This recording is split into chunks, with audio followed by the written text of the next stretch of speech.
to me. Feel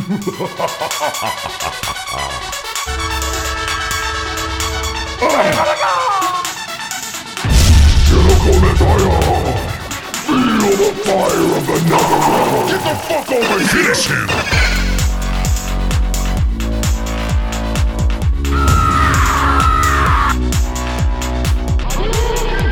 That was fun! Outstanding.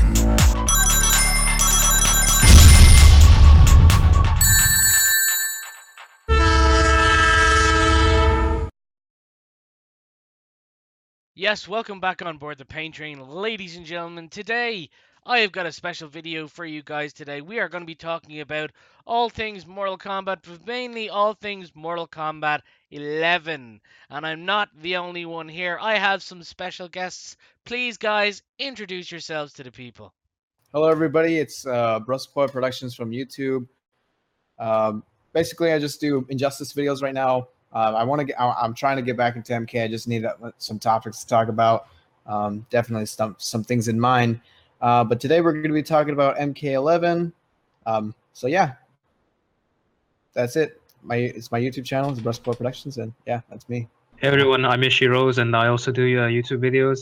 I used to do MKX videos at some point, but a little bit of a hiatus, over time. And since people transitioned over to Injustice, I'm just doing pretty much any videos at this point, gameplay, the occasional lore video here and there. But at some point when MK11 gets announced, I'm going to be doing, I'm going to be covering MK stuff again. All out. Yeah. But yeah, my channel is IshyRoze. I'm TotalMK. That's pretty much my name on YouTube, Instagram, Facebook. I've been talking Mortal Kombat for years now, way too long. And I'm here to talk MK as well. Hi guys, I'm History Behind the Warrior. I'm that very annoying guy on YouTube who talks about different characters from fighting games, goes over them for an extremely long amount of time, and goes into some thorough detail. If you wish to find me, you can find me on Twitter at HBTheWarrior, HBT117, and on YouTube you can find me as History Behind the Warrior. Okay, so guys, the first thing I definitely want to talk about first off, it would be the story, and obviously from where we left it, obviously we know Raiden is Dark Raiden, he's evil Raiden, he is going to fuck some shit up of anyone who tries to invade Earthrealm, and I get the feeling he's probably going to do it at any cost, like he did in one of the conquest modes when he made a deal with Onaga. But that aside, basically, we want to have a look at it. Who the main good guys are going to be this time around? Who are the main bad guys going to be this time around? And who are going to be the guys in the background who are going to have some part to play in the story? So obviously we've got like the likes of, we've Sonya, we've Kenshi, we've Jax, all the basic ones that are still there. We've Scorpion and we've Sub-Zero, who are basically buddies again. And of course, bad guys, you've the likes of obviously Liu Kang and Kitana, who are overlooking the Nether Realm. And of course, we've the Raiden, who is just a total dark and stuff like that. So, I don't know, Brusky, in your ways, what do you think about who's going to be good, who's going to be bad, and who's going to be in the background? So basically, you're asking like, who do I think is going to be, the protagonist, antagonist, and everything like that, right? Yeah, exactly. Oof. As much as people are saying like Onaga might be the main villain, I don't think so. I think it's I wouldn't want to say it's Liu Kang either, but I would probably have to say it's Raiden. I would have to say that he's probably going to be Raiden. Now, I'm not going to say he's probably going to die. I just think what I think is going to happen is that Raiden is like he's going to be like the Superman of Injustice. So, I mean, he's going to be the Superman of the MK world. So he's basically going to be doing like all this bullshit and everything.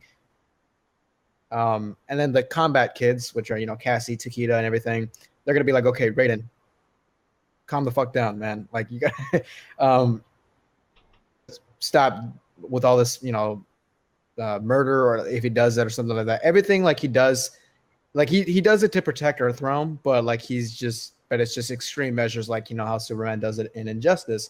So I feel like the combat kids might be like I don't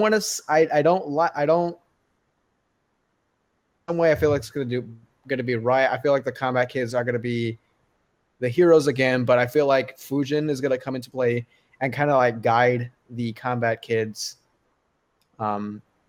Since like Fujin is like Raiden's brother and everything, so Fujin knows Raiden more than anybody. So Fujin can come in and say, "Hey, yo, I know how to freaking I know this guy. Hey, let me help you. If you're gonna defeat this guy, let me help you." So that's basically how I think the story is gonna go. I don't think we're gonna get Onaga, sadly, but I'm not saying there's no chance of it. But I'm saying I don't think this is going to happen. I think it's going to be a basic Raiden goes evil. He's doing, and the combat kids are kind of separating, being so distant from him because of it, and they're going to try to take him down. Yeah. Do you think actually Raiden might end up killing one of them and might spark it all off? Yeah, I think I mean, if they're gonna kill freaking Shazam, then I wouldn't see a problem of killing or one of the combat kids. I wouldn't be surprised. I saw that coming. Yeah, I wouldn't be surprised if it happened. Not to say that I like it, like I like death, but I'm just saying like I would like to see NetherRealm like take that step further, like go that route, like they went there, like holy shit, he killed a fucking kid.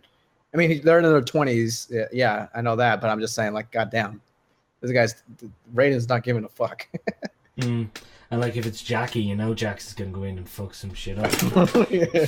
Good soul. Okay, so Ishi, do you want to take it away from where Brucey left it off? All right. The funny thing for me is that in MKX, it leaves off at so many different plot points that at this point there's like so many stories now. We have the Lu and Katana ruling the NetherRealm. We have Dark Raiden. We have Shang Tsung possibly coming back. We also have the mystery woman from Jade's Ending coming back. It's really like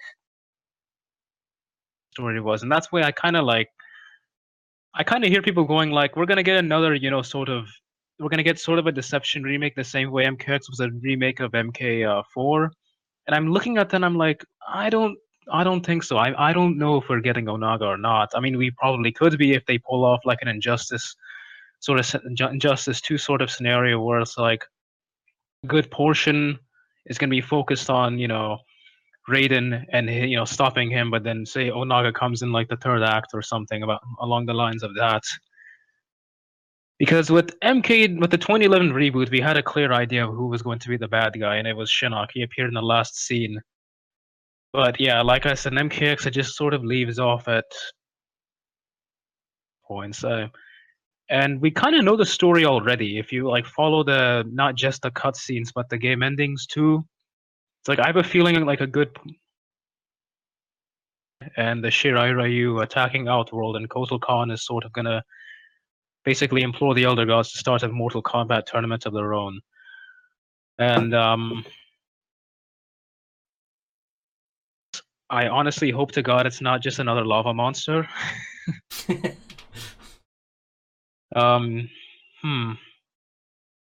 Background characters, I'm going to maybe.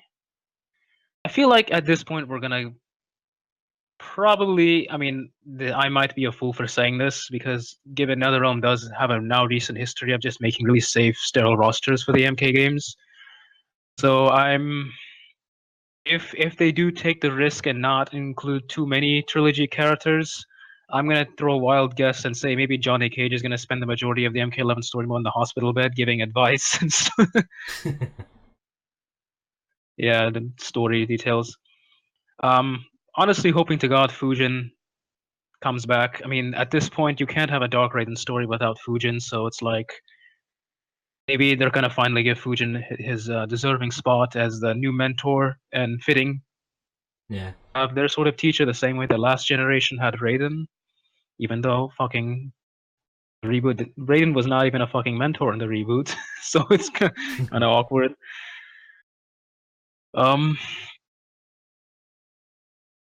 Like that's gonna be pretty much those are my those are my overall thoughts on how I feel like the story is going to go. All right, for the antagonists and all, yeah, cool. All right, so go on to TotalMK, and he can talk all about the vampires coming back and stuff like that.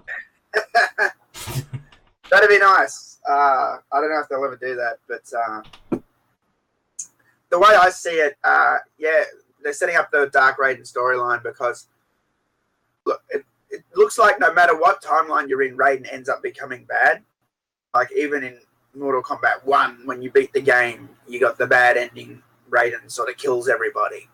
He gets bored, you know, and through up that way that Raiden always seems to be coming bad. So I definitely agree that, well, we all know that in the next one he's going to be bad. I don't think he'll kill people like Brusky said, but I'm not ruling it out either. I just think he always towed the line of like going too far, like reanimating Liu Kang's corpse to do his bidding or something, you know. But I don't think he'll outright kill people. But that being said, those are different games, so he could. I'd like to see Anaga come back too. I think Anaga's just really iconic. I don't think Blaze will, as you said. You wouldn't want to see a lava monster. I just think Blaze doesn't have the popularity. He was a good vehicle in a Deadly Alliance and that, and they kind of carried him through to Armageddon. But I don't think they'll bother using him again. I think they'd go with someone more iconic, like, you know. I just think because Shao Kahn is like totally destroyed now, as far as I know, that to boss that had kind of an impact. I think he did anyway, you know. And I like what you were saying about Fujin, because Raiden's gone off the rails. All that stuff I agree with. Right, yeah. As well, actually, Can I chime back in real quick on what TMK said about not? Yeah. You mentioned how Raiden might not go, you know, straight on the line of killing someone, but I feel like to make a good villain, you need to have that sort of that driving factor that makes the audience want them to like die and, you know, just sort of be offed, and, you know. But I mean, he kind of already did that in the reboot by killing off like pretty much half the cast. But I feel like in the case of MK11, I feel like maybe. Well, it definitely seems like they're using death more sparingly now. It's not being hoarded out in this series as it was before. Like only MKX, I think only 2 people died. Yeah. No, I agree with what you're saying. You definitely need your villains to be evil to be good villains. But the thing with Raiden is he was never really an outright villain. Right. It was like on the edge, like of becoming an outright villain, like right up to the precipice of stepping over a villain who would then kill people. It was like right on that cliff. Oh, that's how it felt for me. Do you know what I mean? Like he's doing things wrong, you know. But and I'm only talking about the old games. These are new games now, so you know, right. It could be a totally different thing that they do. I kind of liked how they did it in the old games. I liked it. Like, you don't do that, Raiden, but he did them anyway. Do you know what I mean? Like, I liked that. I think I like the Deception version of Dark Raiden more than the Armageddon one, because it's like the Armageddon one, his motives made no sense. Like, I'm gonna make a deal with the Legion of Doom because when they take over the world, they're gonna spare Earthrealm. Legion of Doom. Armageddon was a bit of a mess with the stories and bios. When I was talking, I was constantly in my mind thinking about Deception. Right, yeah, Deception is the ideal Dark Raiden. And it's like you mentioned, I feel like eventually you're going to start out Dark Raiden with noble intentions, but over time, as he continues down the dark path, he eventually, you know, ends up making regrettable decisions. And I feel like that should eventually culminate to a point where he kills off a main cast member.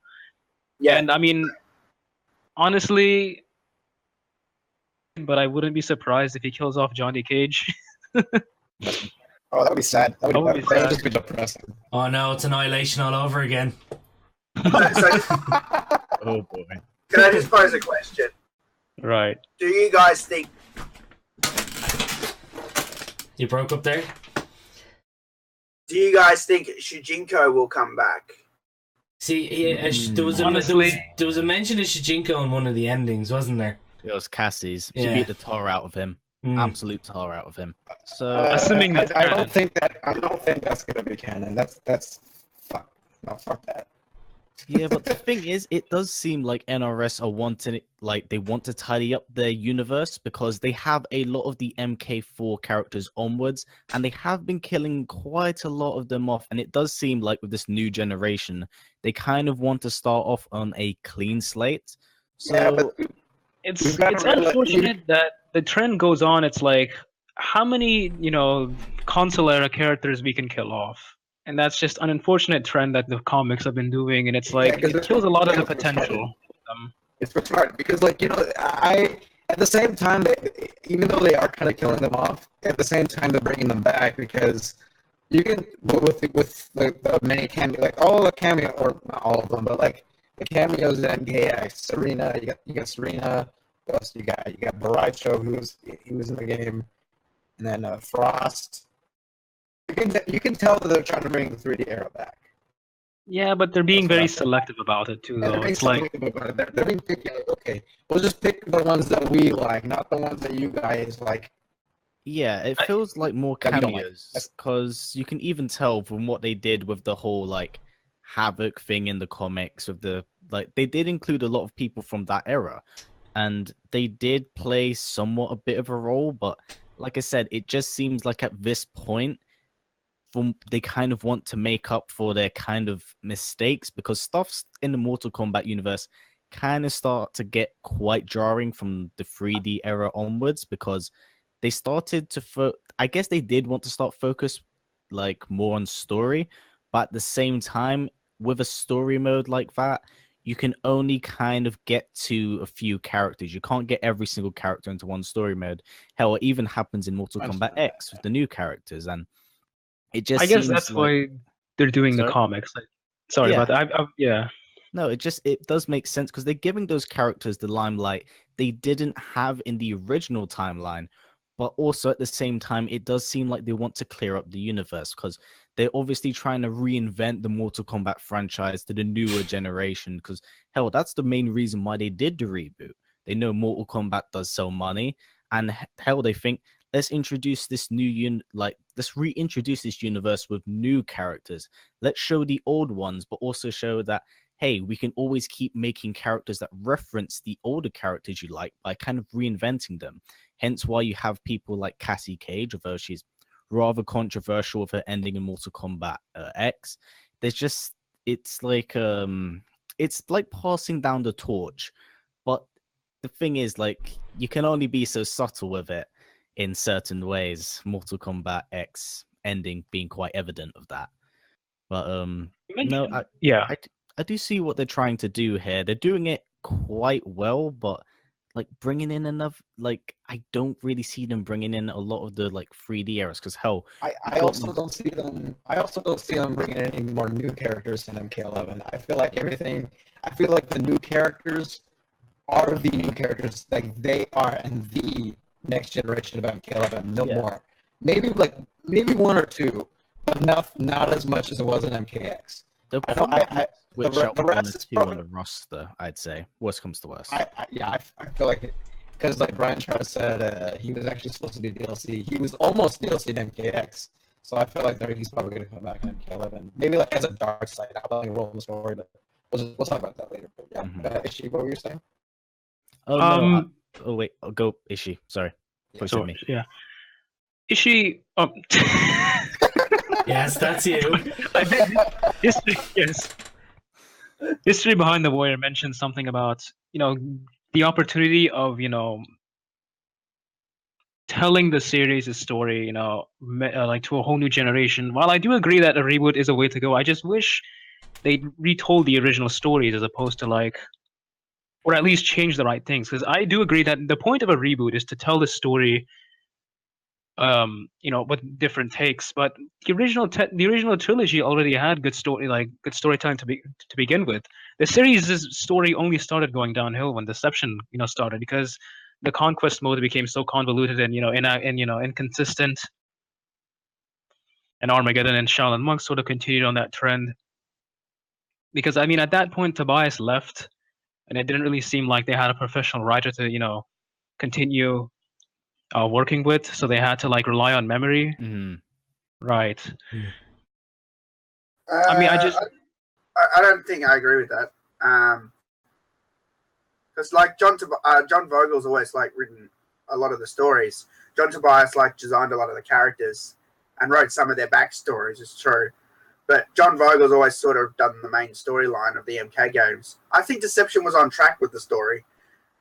I will say I think it got more convoluted when Armageddon came out. Oh yeah, I'm not gonna argue with that one at all. Well, Tobias is sort of like the mastermind behind the MK lore. If you look at his notepads, he's the one who conceptualized the character stories, the archetypes, the tropes. He has a writing degree. He knew what he was doing. Vogel was just sort of like a collaborator at that point until Tobias left. The way Vogel had to like take the lead in the story, and Deadly Alliance was just him continuing off from that trend. But overall, you can sort of see gradually it just sort of got more like worse. And the reason why I mentioned why Deception was the beginning of the downhill of the MK story is because, like I said, the conquest mode, there are inconsistencies. And I'll cite one point. If you remember Shujinko's first visit to Outworld, the Overlord Zephyro sort of tells him to go retrieve the Kamidogu in the living forest. And so Shujinko goes there and he finds Jade, and to get the Kamidogu, he has to defeat Jade. But the thing that makes it weird is that line of dialogue Jade mentions that I'm going to return this to my queen, which she's obviously referring to Sindel. But this was way before Liu Kang won the Mortal Kombat tournament, so Sindel was dead at that time, and Jade was serving Shao Kahn.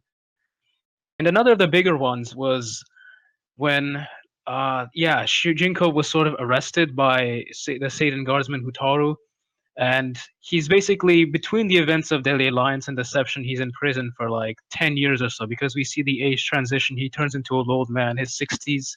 But Deception and Deadly Alliance happen back to back, so that doesn't work. Well, it does, because like we just don't know what he was doing in that time. Yeah, but it's like I said, Deception and Deadly Alliance happen back to back, so Shujinko doesn't, like, how does he age 10 years if the story between those, unless you can make it a case where maybe time is different in Sado than it is for. It would make sense in other realms. Different realms. Even if he was in prison, like during Deadly Alliance, he's just in prison during Deadly Alliance. Yeah, but it shows him significantly aging from 50s to 60s. Yeah, but we don't know when, because you only see it in the Deception timeline. We don't know, like, in the grand scheme of time, when does the aging start? Would it have started way before Deadly Alliance? I'm going to say yes. Maybe just a long 10 years. Well, when he goes to Outworld again for the first time in his 50s, Kano takes him to Li Mei's village to like force the people to sort of build the palace, at the North Gates. And then that's when story. that was the beginning of Li Mei's story. And basically Li Mei sort of distracts the guards so Shujinko can escape, because Shujinko was trying to go to Hutaru and tell the Satan Guardsmen to help free Li Mei's people. And so that was during the events of the Alliance, and that's when Hutaru arrested Shujinko. That was the reason why he couldn't get back to Li Mei. Storyline from Deception, not Deadly Alliance? Yeah. The thing is, the Deception's conquest spans over numerous games. That's why during that sort of time frame that they're telling you, they're filling in plot holes. From the previous game stories. I don't know, I just always assumed that Shujinko was in jail during why you don't hear about him in the Deadly Alliance game, and then he gets let out at the time of Deception. Well, that's the thing. It's still Deadly Alliance by the time he gets out, because he goes to Edenia during his final form, his 60s Shujinko, but it's still Deadly Alliance at that time, because when you go to Edenia, the first thing you do is talk with Kitana, and she's talking about the war with Shao Kahn, which was happening during the events of Deadly Alliance. Kitana, if you remember her bio in Deadly Alliance, she was talking about her forces were, basically pushing Shao Kahn's weakening army back to Outworld. in. Yeah, I remember the bio. But Yeah. I assume that was happening right at the end of Deadly Alliance, you know? It was sort of still the beginning, because that was before, I believe, Liu Kang got his neck snapped, yeah. I think the thing with the timelines is it's very ambiguous. It's not supposed to be, like, on the nose. You know what I mean? It's very vague, is what it is. It's like a little convoluted, a little... Well, I think it's like purposely vague. Like,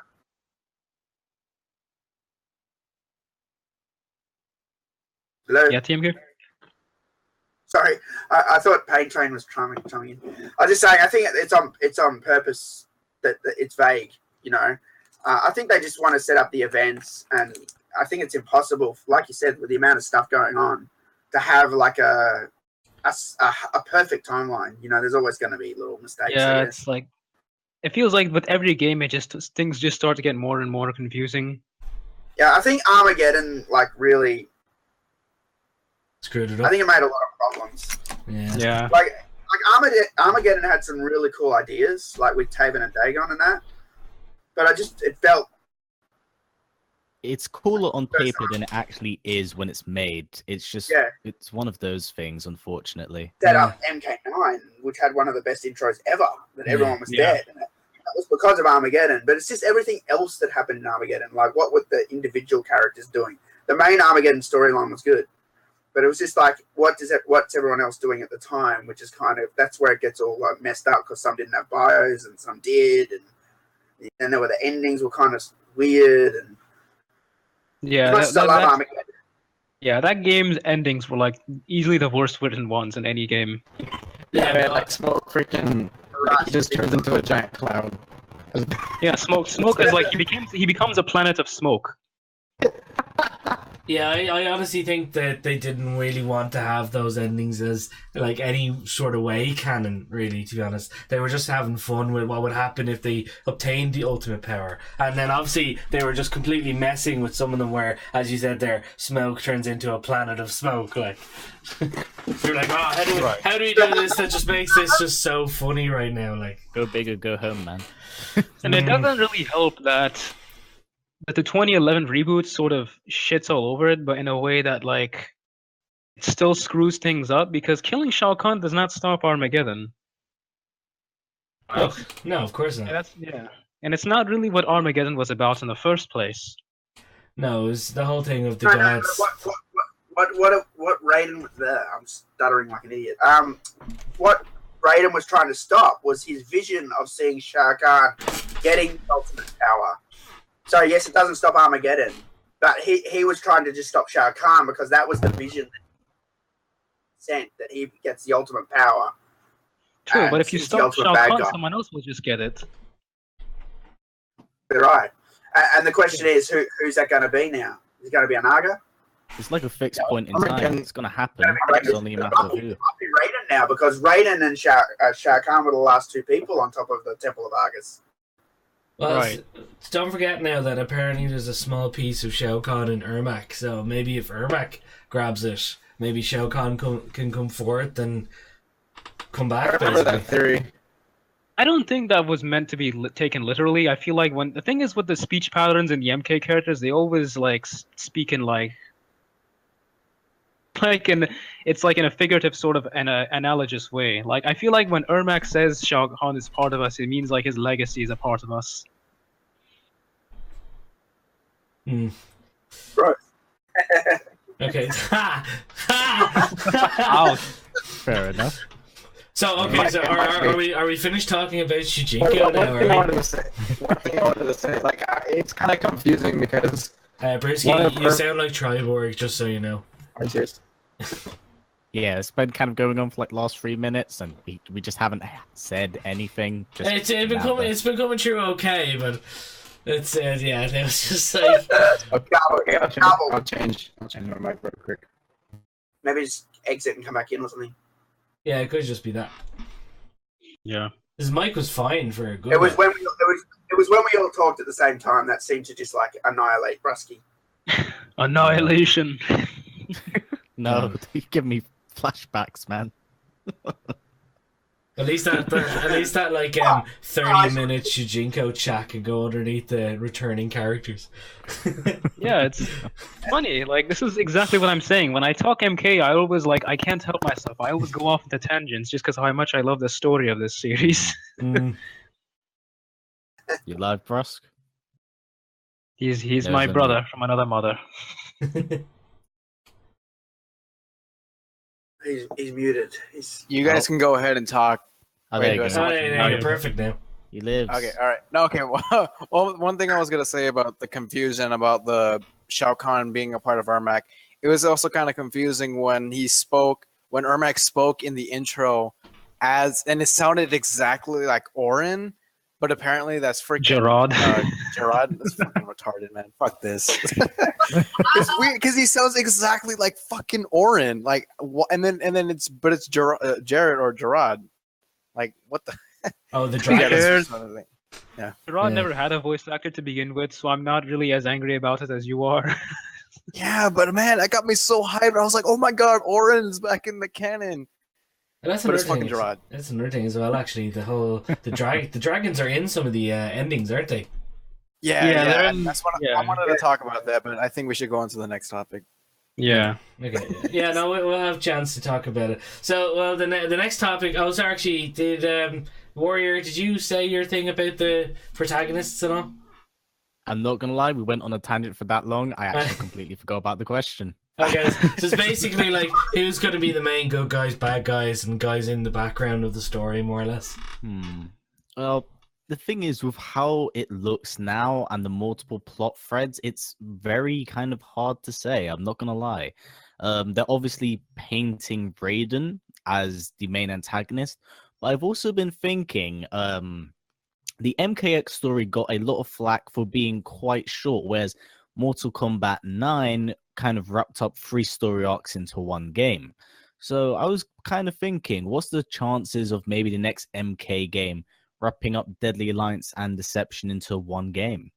No, it would enhance the story. It definitely would tie up some loose ends. You could have Onaga as a villain, and it'd be quite a lot going on. I know it's quite ambitious, but at the same time, like, there could be a lot going on in that story, and it could be very, very creative, because from the comic books, we've already been hinted that Goro will be the next host for the Dragon King, and that's pretty set in stone right now, so things might change. So maybe if we're just going to go off solely Deception itself, I'm going to say Raiden's going to be the main antagonist, with the hint of the whole Outworld and Earthrealm Civil War story arc that's been hinted at in the ladder endings. Like, you can take these obviously with a grain of salt, but there's a lot kind of going on in these, and they are referenced really. Like, there's a lot of endings that kind of work off each other.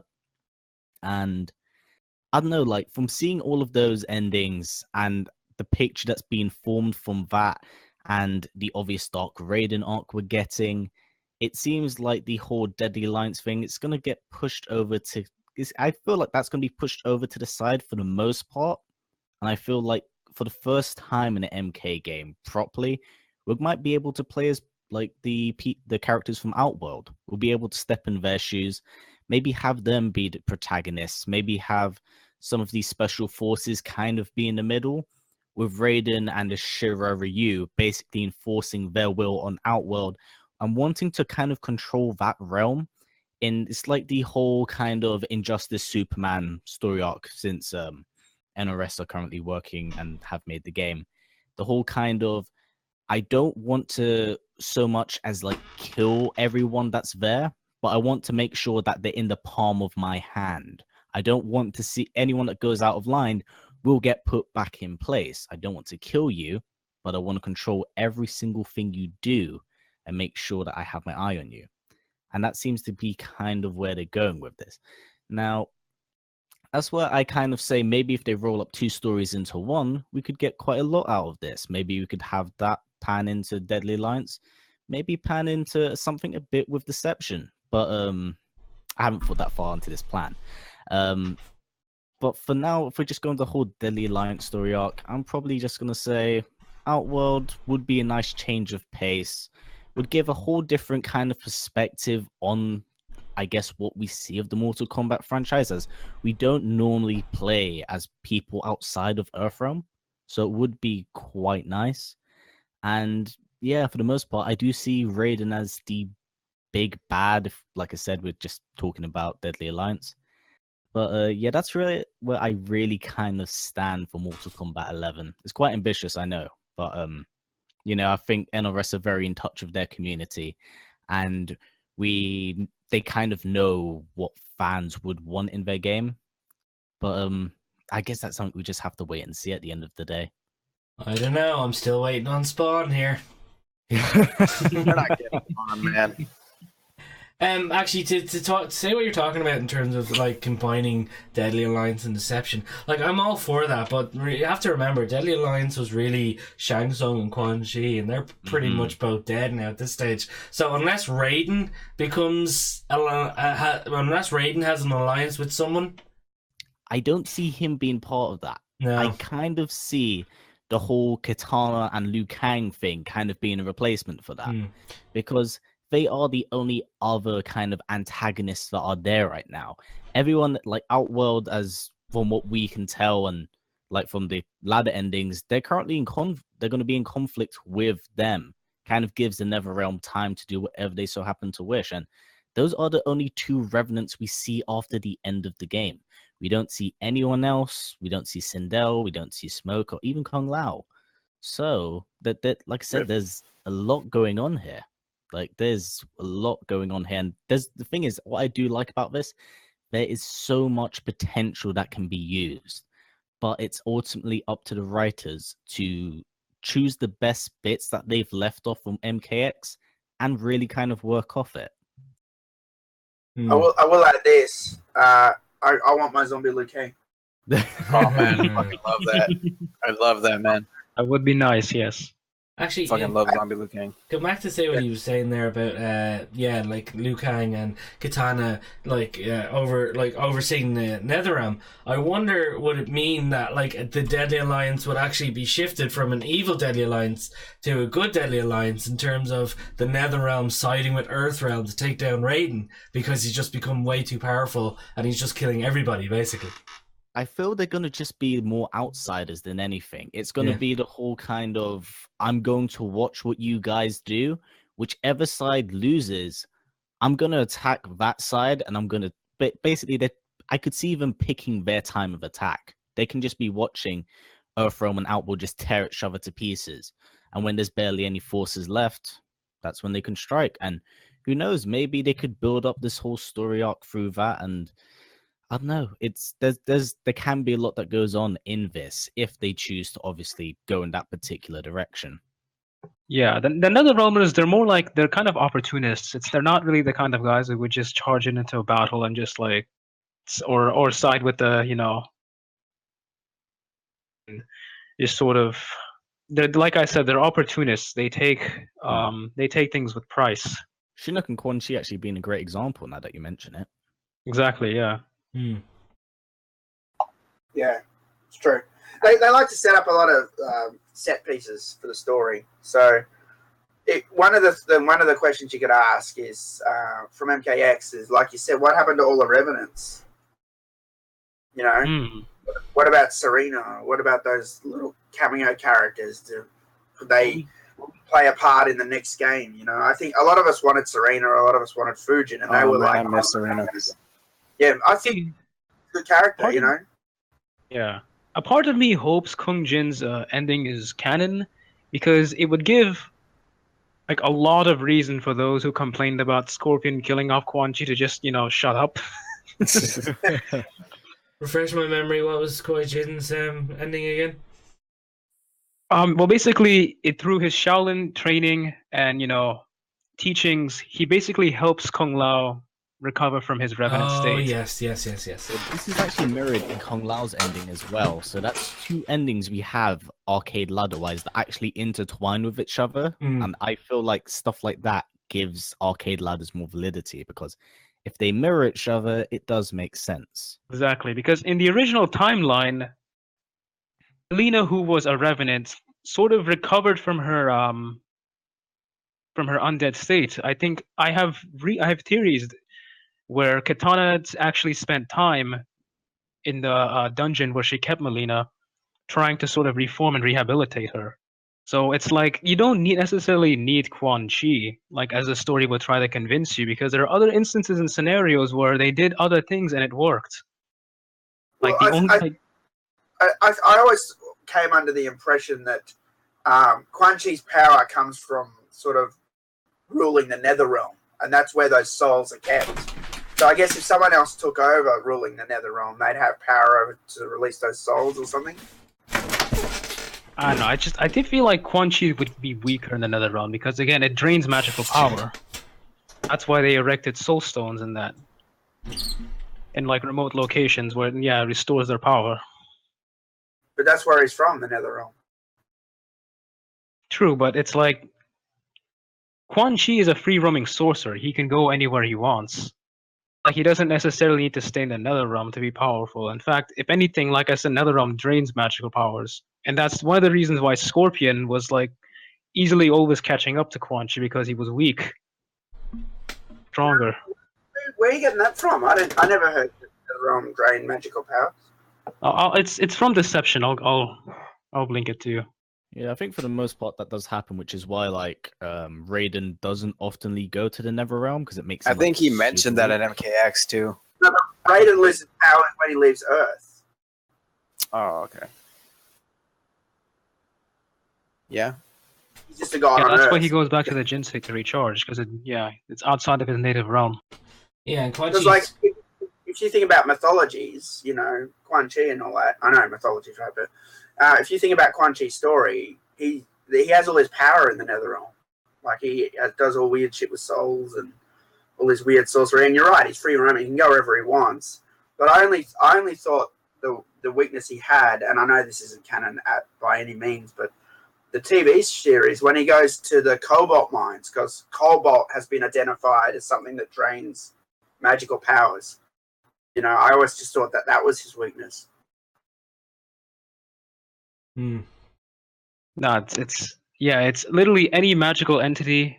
If they go to the lower planes of the Netherrealm, it drains them. That's why the ancient sorcerers built those structures to sort of keep their powers intact. I'm not saying you're wrong. I'm just saying I just don't remember that. Plus, I'm watching this video. Plus, actually, it's really obscure stuff. Yeah, it's really obscure lore. Like I don't blame you. A lot of this stuff is like pretty advanced stuff. He's more like a sorcerer / necromancer, really, as well. So maybe that's why his powers don't get drained as much, because the necromancy would probably more or less stem from the Netherrealm, from where he bides from. Yeah, necromancy is just like a form of magic. It all counts. Yeah. Okay. What else was he say? Yeah, actually, that's another thing. Speaking of people who are dead in Quan Chi's way as well, there's a lot of endings that kind of hint in the likes of like Shang Tsung is around, apparently. This is a book. Yeah, I think he's coming back. Yeah, Shang Tsung is definitely. Will Melina, like I know Melina got her pretty much face eaten by a bunch of bugs, but there's the tar pits. There's more than one Melina clone, around, so she could still come back. And then of course, like more or less Shao Kahn, but that's all really up in the air at the moment.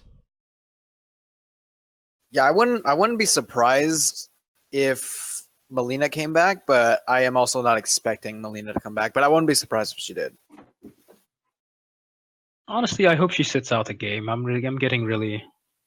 Yeah. Like I kind of want Jade and Kitana to kind of take the or Scarlet. No, actually, I want Scarlet to take the freaking. No, but I would. Yeah, Jade, Kitana, and Scarlet. I feel like they should take the female faces of the next game. I do feel like all three of them are coming back too. There's no way that Jade's not coming back, and then I don't even think that Scarlet is not coming back either. I don't think they're gonna happen. I feel like it's gonna happen. I'm not just saying that because she's my favorite female. I'm just saying because I legit feel like she's gonna come back. Well, the last time we saw her, she didn't have any legs, but at this point, was it? She's like Well, a yeah, being but she made can out of also- pure blood. Yeah, she At can this basically- point- Brothers. Yeah, the MKX comics are kind of They're either semi-canon or not canon at all. semi-canon. Yeah, like I wouldn't take everything from the comics for granted because it is the same comic line that said Goro was, part of the Outworld Civil War, even though his MKX bio clearly says the Shokons had nothing to do with it. They didn't want to. Yeah, I don't think like the writers actually communicate to each other because I know this isn't Mortal Kombat related, but I'll quickly just jump to the Injustice series, which writers are pretty much the exact same. I think I'm not entirely too sure about that. But Yeah. basically, the entirety of the first chapter of Injustice 2 completely like conflicts with year 1 of the Injustice comic books, where they go to like Arkham Asylum and Batman's fighting Superman and stuff like that, and then Damian turns on him. I'm just kind of like, Damian doesn't turn on him till like later, and Nightwing dies in Arkham Asylum. Yeah, and, like, yeah, Zaz doesn't die till like year 5 of the comic book. yeah, What is this? yeah. Exactly, yeah.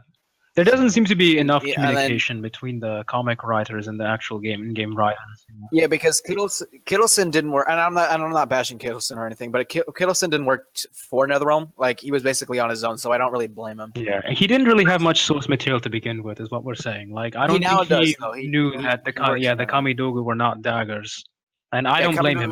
Fucking daggers. Wilson did MK, not Injustice. Injustice done by Tom Taylor here in Melbourne. Mm-hmm. Yeah.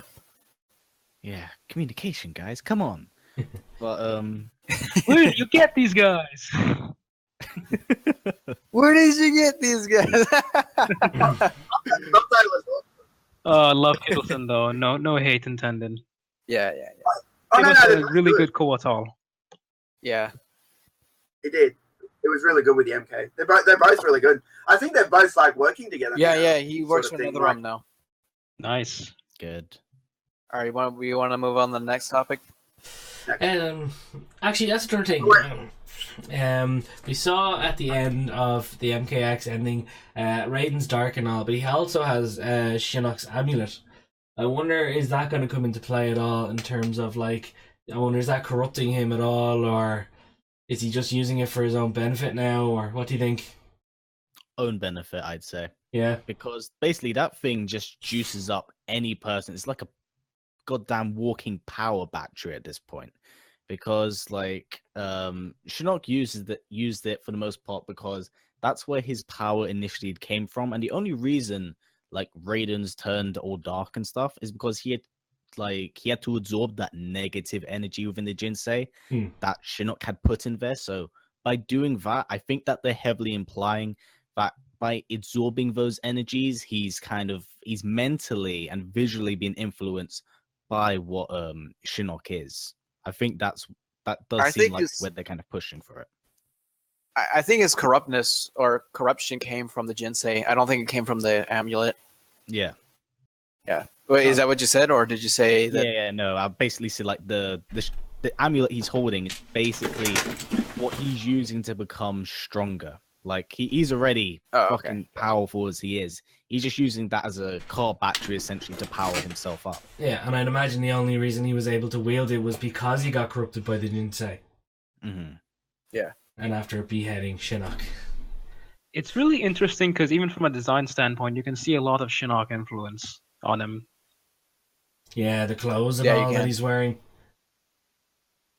So I just want to jump in. Video. Sorry, this is unrelated. So it says that the Netherrealm is a toxic place for magical beings, but they put up these soul stones, as you said, so they wouldn't be poisoned by the place.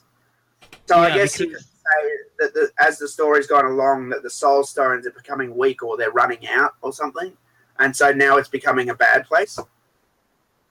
That's true. Does that mean that then these revenants could escape? Well, I don't think there was anything really kind of keeping them there, was there? They were able to go to Earthrealm. Yeah. As we Well, saw. their souls They will kind of be had out to their own that place, free though. will. Like Oh, Punch yeah. E. Yeah, I suppose, yeah. He was able to summon them whenever he could, whenever he wanted it. If he loses his holds over them, like he loses his power, are they then free to escape? through the portals to the other realms that are mentioned in this ending? I'd personally say yes, because it was Quan Chi's magic. I mean, Liu Kang doesn't really have anything like that at the moment. So I'd imagine they're pretty much free to do what they want, really, if they can. So that'd be kind of cool if they all escaped. Because you remember, there is remember Deadly Alliance. Quan Chi escaped from the Netherrealm via a secret portal that he knew about, and then he exactly, and they ended up in that temple where the Dragon King's army was. It could be maybe the Revenants go there and find the army.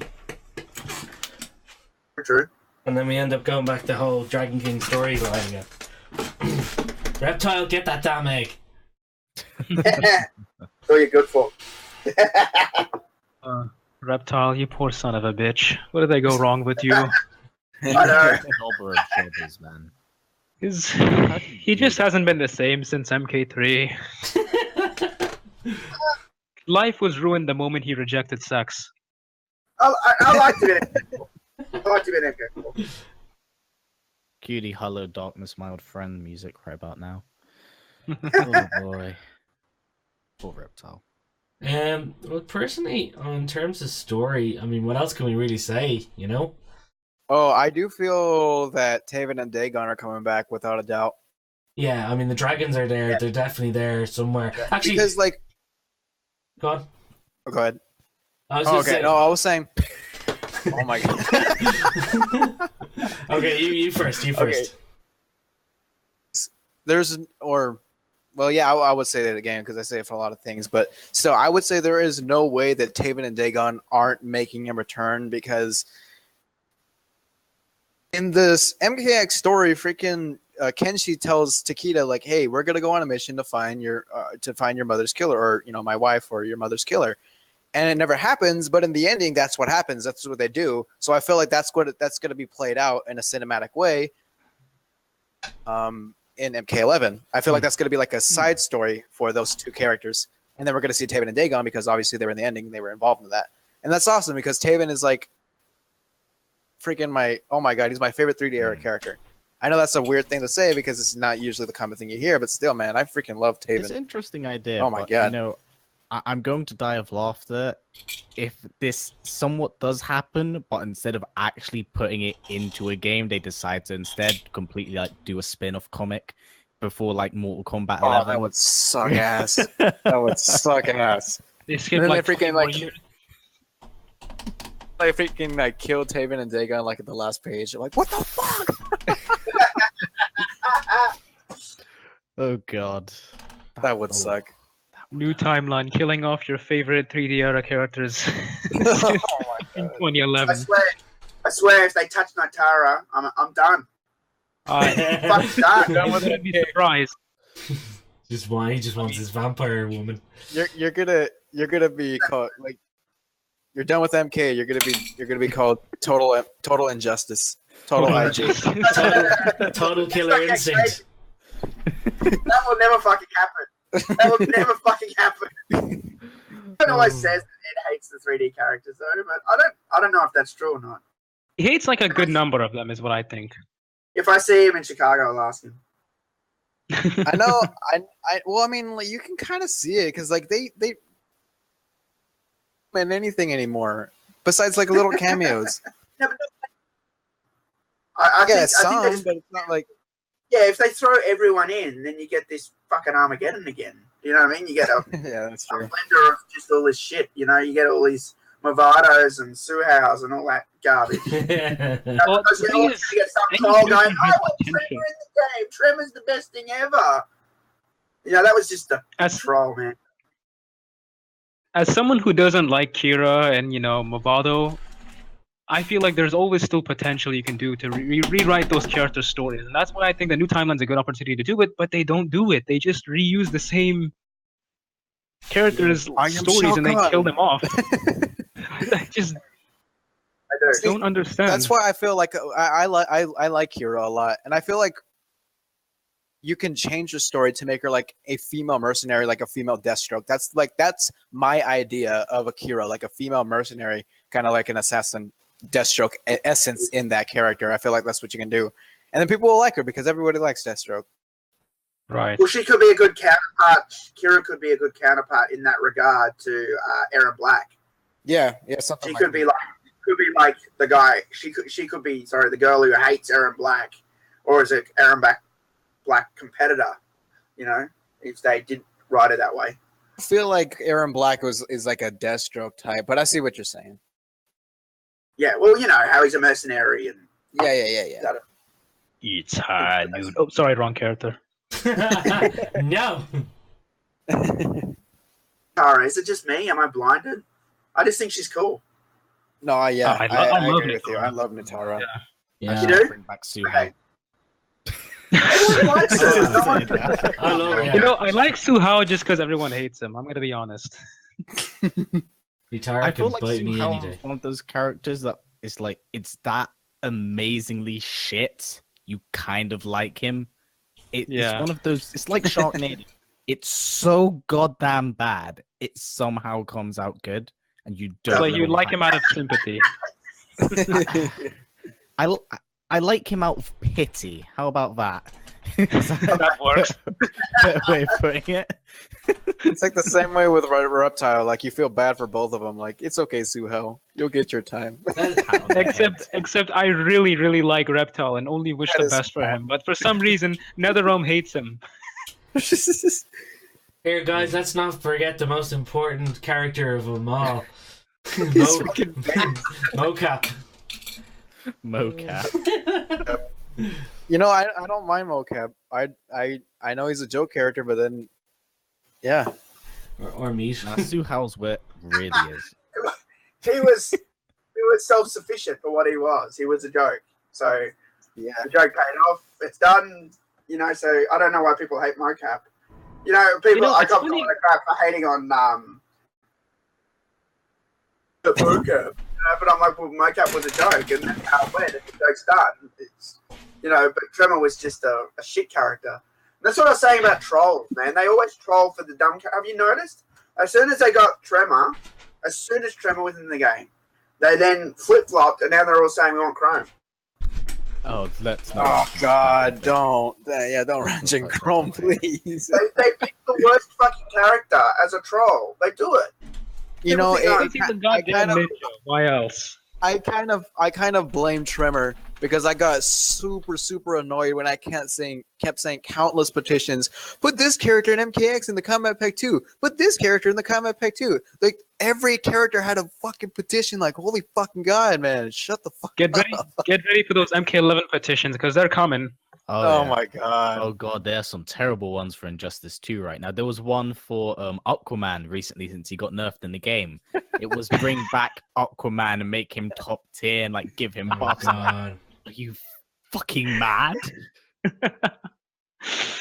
Oh, Do you know actually who hasn't been referenced yet actually in the MKX storyline? I don't even know if he's around.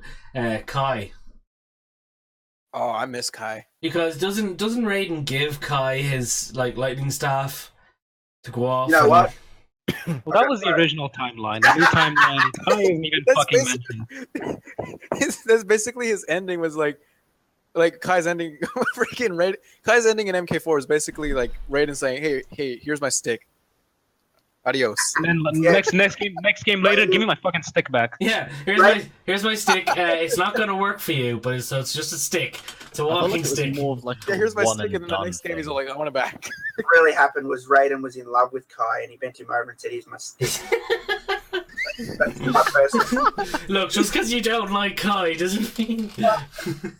Allow me to bestow upon thee my lightning rod of shock. Oh god. Try burning that image out your mind. Oh boy. Yeah. All right. Go on. Mention Next Daru. topic. Go on. I know you're trying to push the buttons. You bring up Kai, you bring up Suhao. So Movado, yeah? Let's get him back in with his sweet shoes. Go for the hat trick. Yeah, God. A hat trick. Why? You mean Ashra? You want Ashra back, do you? I like Ashra, man. Oh, I love Alright. Ashra. She's cool on Alright. paper. Just sadly wasn't executed too well. I think Yeah. it's just one of those things. Look, I Great like it. idea. That's Great why idea. I don't blame her. People are still bitching for Montaro as well. It's like they can't do it. Motaro. No, they can. They're too lazy to do it. Yeah. They're too lazy. If they can render Yeah. him in cinematics, there's no reason they shouldn't be able to do him in gameplay. It's like Mm. I don't blame them. make The him immune amount to of- X-rays, immune to fatalities. Yeah, which developer was it where he said like you don't know the things that go behind the scenes Rigo, and I everything. think You it don't was know how Rigo. hard it. Yeah. I think that was Rigo. The amount of logistics that you would have to put in the game just to have one four-legged character. One. Like, you'd have to redesign so much shit in hitboxes and hit detection. It's Well, not worth it. Well, that's why I feel like Putting one character in the game. Justice 2 is the first step to having Motaro playable. Because he's standing on 4 legs. Or this, I mean, those 2 arms are his hands, but you know what I'm saying. They can render Alien's fucking tail. They can render Motaro.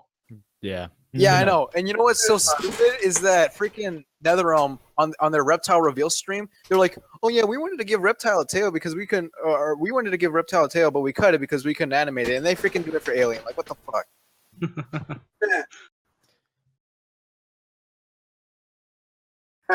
Actually, mentioning Rico, is Rico still around or is he dead? He's Oh, dead. yeah. Oh, he's around. He's around. He's a cool Yeah. guy. No, his brain got You turned know into what Rico spaghetti. does now? Did it? He bought eBay and he wears it and sits in the chair. Oh yeah. Bought it off my I'm sheet. Shao-Kahn. Roar! Oh, He wears the God. broken mask and he's like, I'm all powerful. Yeah, no, like Reiko's head got turned to like paste because he tried to become a blood god and he basically had his head torn off, smashed to pieces. You don't So, need to remind me. Yeah. They did so many things wrong with Raycon Havoc in that comic. But on the bright side, Sue How. Well, I was gonna say on the bright side, Darius. Come on, guys. Darius. Blade. Got Blade in there. I don't think Ed even remembers that character. No. I don't think Ed even remembers what freaking Shredder Sub-Zero is, because if he did, then he put it in Justice 2. Oh, But he didn't. that's a missed opportunity. It is. Oh. It sucks because like all he has is MK1 and MK3, and that's everything else. And Ed Boon said in an interview, "Yeah, we're gonna have all the costumes in the gear system, and this not even half of them are in there. Like, what in the world?" It just Yeah. oh. It's Injustice too. Like, Sub-Zero. like I'm playing it Very much. competitively. Yeah, I'm quickly losing steam with that game. Quickly losing steam with that game. After it comes out, then your Steam's gonna go back up. That's how it always goes down. Oh no, not for Oh, more, okay, never. not, Oh, not for more not for you. zoners. No, Oh, Actually, not for more zoners. actually, now that we're on the topic of characters, do we think they're actually going to bring any new characters into the MK11? I don't think so. Maybe I can see maybe 1 or 2, no more than 2. I don't think we're gonna get any more new. Well, like, I mean, don't get me wrong. Like, the likes of Kunjin and all got like kind of they got a good amount of praise when they brought in. Maybe they might try and bring in a few more. Because it's like when he was saying earlier about passing the torch down. They might start trying to get in. Like, obviously Liu Kang and Scorpion and all are still going to be there, but they might try and start bringing in like more kids of people. Well, I think they're gonna probably. It seems like they're gonna remove Jax from the roster from the sole fact that they've hinted at him dying. So that already. Yeah, but I don't think that's gonna happen. I mean, I'm sorry to interrupt. I don't think that's gonna happen. I don't think Jax is gonna die because what's the point of killing him off, bringing him back, and then killing him off again? No, he's not going to die. He's just going to spend all day at his farm working on his tractor. Okay, well if it's saying yeah, okay, well, then that's all right. Well, we do remember this is Mortal Kombat. They would do stuff like this. They Yeah, would but a character one game and they bring would it do back. some stupid things, but they wouldn't do some that stupid. It's Game of Thrones all over again. They're gonna, Let's talk because Thunder. I think they'll do that because they've gotten rid of Melina right now. although she might not appear in the next game, it's gonna happen in the game after. It's like the whole Jade syndrome. Just because they miss one game doesn't mean that they can't appear in the next one. And I don't know. I feel like it just might be one of those things. And again, passing the whole torch thing. And I guess another problem with some of the newer characters were some of their motivations to kind of be there. If you think about it, like Takeda was there because I don't know, he had something to prove to himself, that and his father, and like Scorpion. Cassie was there because she leads her team, and I guess she wanted to prove to her parents and stuff. And I guess out of all of them, like Jackie was kind of there. Even Kung Jin had motivation to try and like help Kung Lao. I feel like Jackie was the one without any motivation on the team, if you think about it. Yeah, fuck Jackie. Honestly, I hope to God that MK11 doesn't have any new characters, and if they do, at least one or two. But I just feel like there's so many fucking characters in this series already. Just Yeah, you don't and fucking in a game where, yeah, you don't need this many new characters. And I feel like MKX was like, I liked a good number of the new characters. I like Aaron Black, even though I initially didn't like him before, but he's grown on to me after a good while. I don't care about Takeda. I like Devora. I like Ferrator. I like Koatal. I just think that the problem with introducing new characters in the MK series is that if you introduce new characters, you're not going to be able to bring back characters that you introduced in the last game along with it. That was the problem with MK4 Deadly Alliance Deception, because they kept introducing new characters and they didn't have room to squeeze in all the ones they did in the previous game. And I feel like MK11 is a good opportunity to bring back the console era characters, your Fujins, your Havocs, the characters that didn't make it in the last game, while also simultaneously squeezing in characters, that you introduced in the last game, MKX. So I don't really think this game MK11 needs new characters, just bring back the characters that didn't get their chance. If you look at the way they've done Injustice, like the structure for Injustice and Injustice 2, there's a lot of similarities with the way that Mortal Kombat could go. For example, like in Mortal Kombat X, we all asked for Fujin and Serena, and we didn't get it, right? And the same thing happened with Injustice. We all asked for like Starfire and I think Blue Beetle and that. And then when Injustice 2 came out, they're now adding those characters, the ones that they couldn't quite put in the game. So if that's the case, they might do MK11 the same way. We might finally get Serena, and we might get Fujin and the other characters that they didn't put in. Yeah, they significantly get better each game, especially with the roster. Like Injustice 2 has the best roster of any NRS game, hands down, at least in my opinion, or besides MK9. Yeah, they significantly get better. They obviously have been adding some of the, or like actually most, I think, if not all of the most requested Injustice 1 characters, minus like a few like Static. And I mean, you can't blame, okay, I'm talking a little bit Injustice here, but you can't blame NRS for not using Static. There's some legal issues with Static with DC and some else with another company. But anyways, yeah, there's basically every Injustice 1 requested character that wasn't in that game are now in Injustice 2. You got, Red Hood, Poison Ivy, Blue Beetle. I feel like that's what's going to happen. A lot of people asking for her. Yeah. Yeah. And then, that's what I feel like they're going to do with MK. They're going to put in Fujin, Serena, Scarlet, and Jade. I know Jade and Noob Cyber are coming back for sure. Mm-hmm. Along with yay. That's a shit character.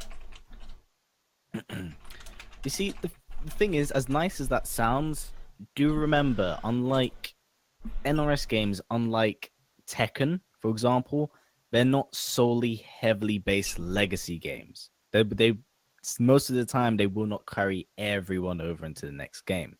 So I'm not saying that the possibility of bringing back an old school character is not possible. That can indeed happen, and I do hope that does happen. But I think we do need to keep in mind that wishful thinking can be a very painful thing when it comes to waiting for a character in a fighting game. It's just how the cookie crumbles, unfortunately. It sucks. It sucks. Sorry, Robbie's on in the chat. No disrespect. Actually, speaking of, you wanted these characters, you wanted those characters. Who is going to be the guest characters of Mortal Kombat 11? No, please, no one. Please, Chrome. no one. Wait, what did you say? Say I said Chrome. no one. Don't do it. Spawn in this game. Do not do it. They're gonna I do don't- it. They're gonna do it. I mean, like, It makes money. They're not gonna do Spawn. They're not gonna do Spawn and Injustice 2. I feel like what they're gonna do is probably gonna do Michael Myers and Terminator. I would like Terminators. Terminator, really? Game up. They're gonna put in Terminator. They're gonna put in Michael Myers. They're gonna put in everyone that people keep begging for. It's getting stupid. all the guests. You know, all the guests in MK11 are just going to be horror icons. Yeah. That's what I mean.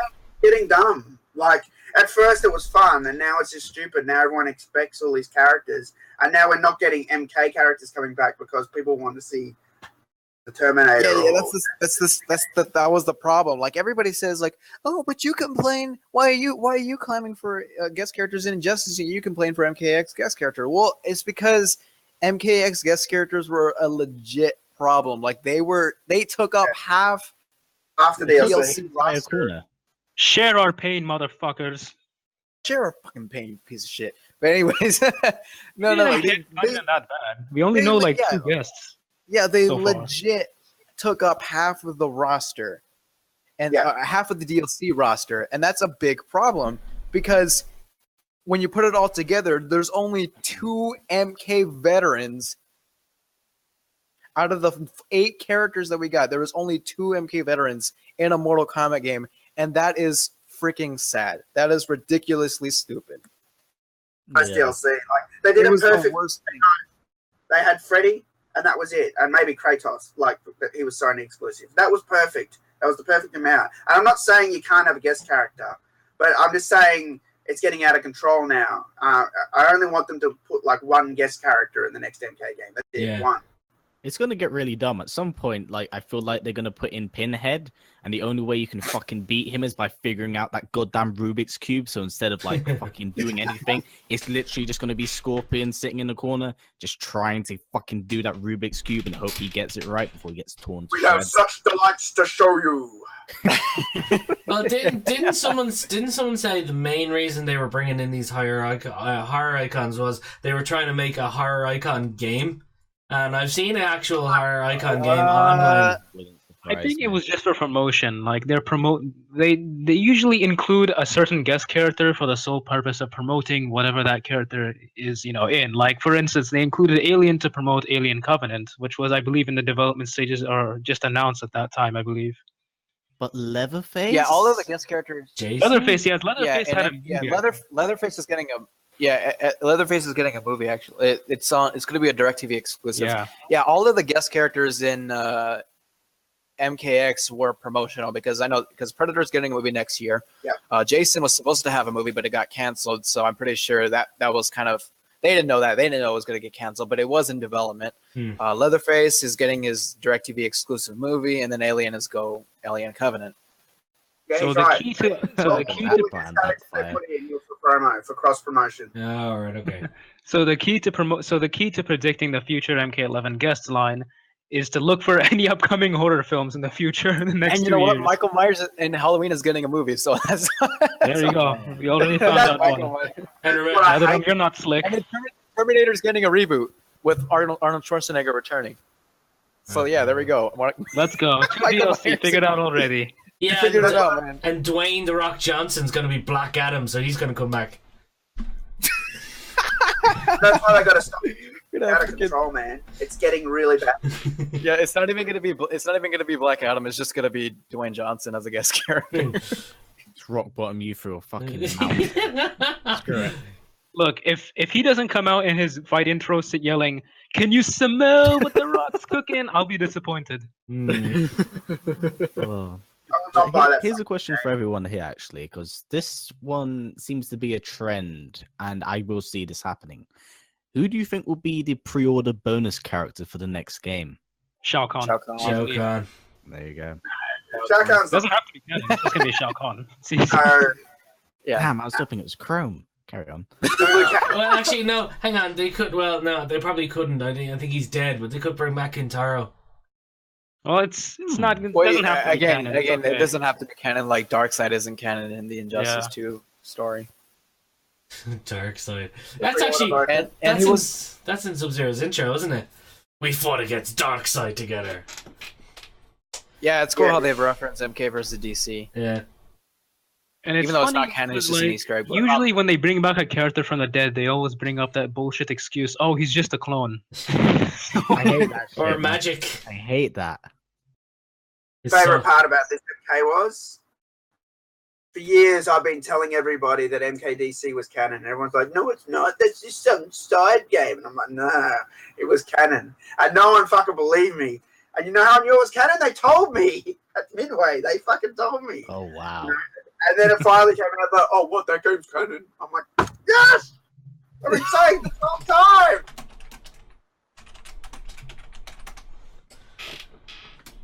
Pixar didn't happen, man. You want me to put the Sub-Zero ending in there? Burns it.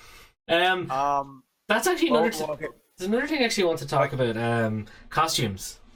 Actually, sorry. Were you gonna add something to that? Oh no, I was gonna say like I'm pretty sure Shao Kahn's gonna be the pre-order bonus because he was actually almost DLC.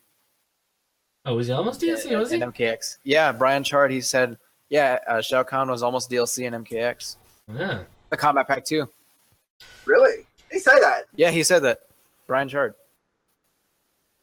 Hmm. Man, he's gonna get in trouble if he keeps talking. I want to move on to costumes now. We've seen in Injustice this whole fucking, all these like different types of costumes and stuff. Do you think they're gonna bring that into MK11, or do you think there's any point in bringing that into MK11? Fuck. Oh, I love skins. You mentioned. I don't want the gear system in Injustice. No. I mean, exactly. in MK. Well, Right. I mean, Okay, there's only a few times. There's only a few things that I might be interested in, and that's giving them different like movesets. But that's what the variances are for. I want the gear system, but I only want it for looks, not abilities. Not stats. Yeah. I got like at first I didn't think I liked the gear system, and I'm not the biggest Injustice 2 fan. But when they put Sub-Zero in, I started streaming it because I was like really sick, and I got really addicted to like unlocking all like the different Sub-Zeros. You can get like MK1 Sub-Zero and MK2 and 3. I haven't even unlocked any of that shit yet. So it got kind of addictive trying to get all those looks. I think that's kind of cool, being able to unlock the classic looks. And it's not as basic as just, I'll get the skin. It's actually quite hard because you have to, like, chest and the arms and the legs. And it makes it there's more of an unlock stage, which I like. It's kind of like what I've been saying about Mortal Kombat for all these years, is that it's missing the secrets. It's missing all those cool things like unlocking shit. So it's kind of bringing that back a little bit, which I like. Yeah, but the thing is that I hate working my ass off, and then I get like a mother box, and then I unlock it, and then I get fucking a duplicate of it or something. Yeah. You need the good ones. Yeah. I don't want that stuff. Give me the stuff from Armageddon where I can like pick and choose which pieces I want on my character. That's an awesome picture. That's a great picture.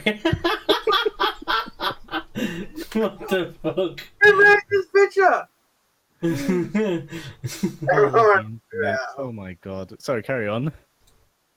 Well, you guys mentioned gear system and skins. Honestly, my thoughts, I'm going to give them real quick. I don't want a gear system because obviously they've proven they can't handle a gear system. I hate having to navigate through my Injustice 2 menu and like see a gear piece that I want to, like sell, but it's just displays the name. And what if it was just for looks? Yeah, if it was just for looks, I wouldn't mind. Well, then but even if they bring it back, I just want to fucking navigate through my gear menu and sell the ones I want to sell, because the problem with Injustice 2's gear system is like the gear pieces I want to sell, I can't bother to do it because they only display the name, and I don't want to have to remember like 5 different gear piece names just to sell. Like they don't have an icon for it to display. Yeah, They like, need to get it back for sure if they do it. It's like all the names were generated on an Excel sheet, like the Nethercast said. yeah. And then because some of the stuff, it's just like freaking Deadshot's deadly work pants. Like, what the fuck? Mama Deadly work Ken's pants, favorite man. pants of destruction. Yeah, freaking Mighty Bruce's favorite whip. Like, You know what the Man biggest must die. motherfucking crime with Injustice 2, I'll tell you right now, is not putting Codpiece in the fucking game. Can you imagine the gear that they would have had for Codpiece? You would have been able to unlock new like cock rockets and shit. They didn't put him in. That's fucking bullshit. They put Tremor in.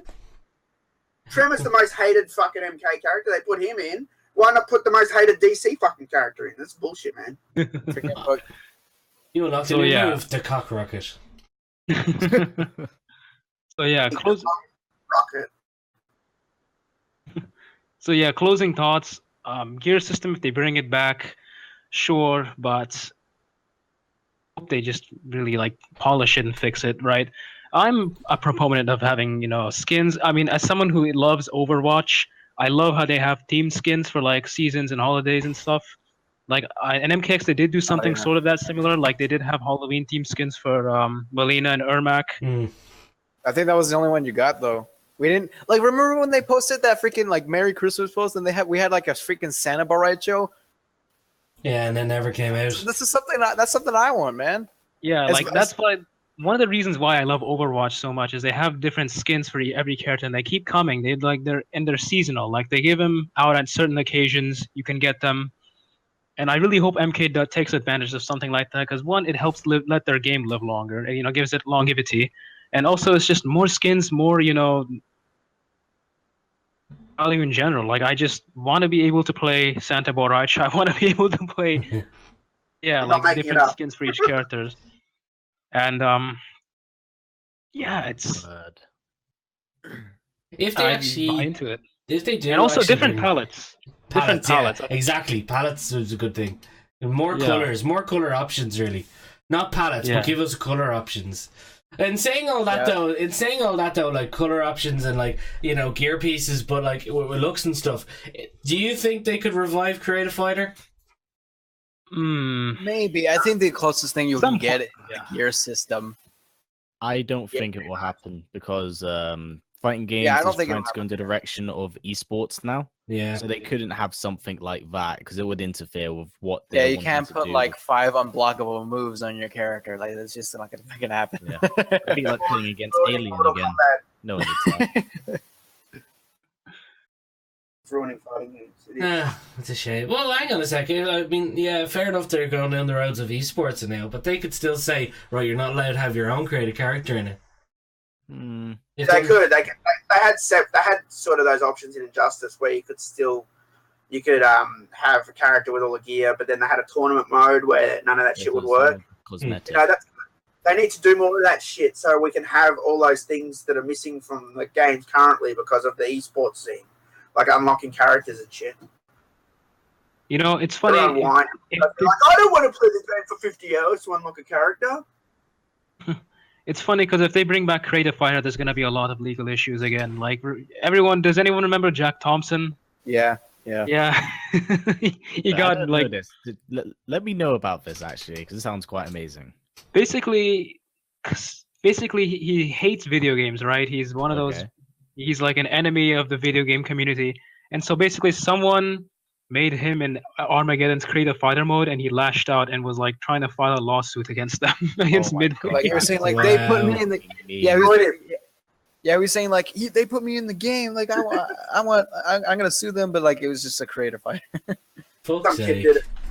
Give it about 12 hours, you see everyone online, like I don't know, fucking doing like 30-minute long montages of killing certain people.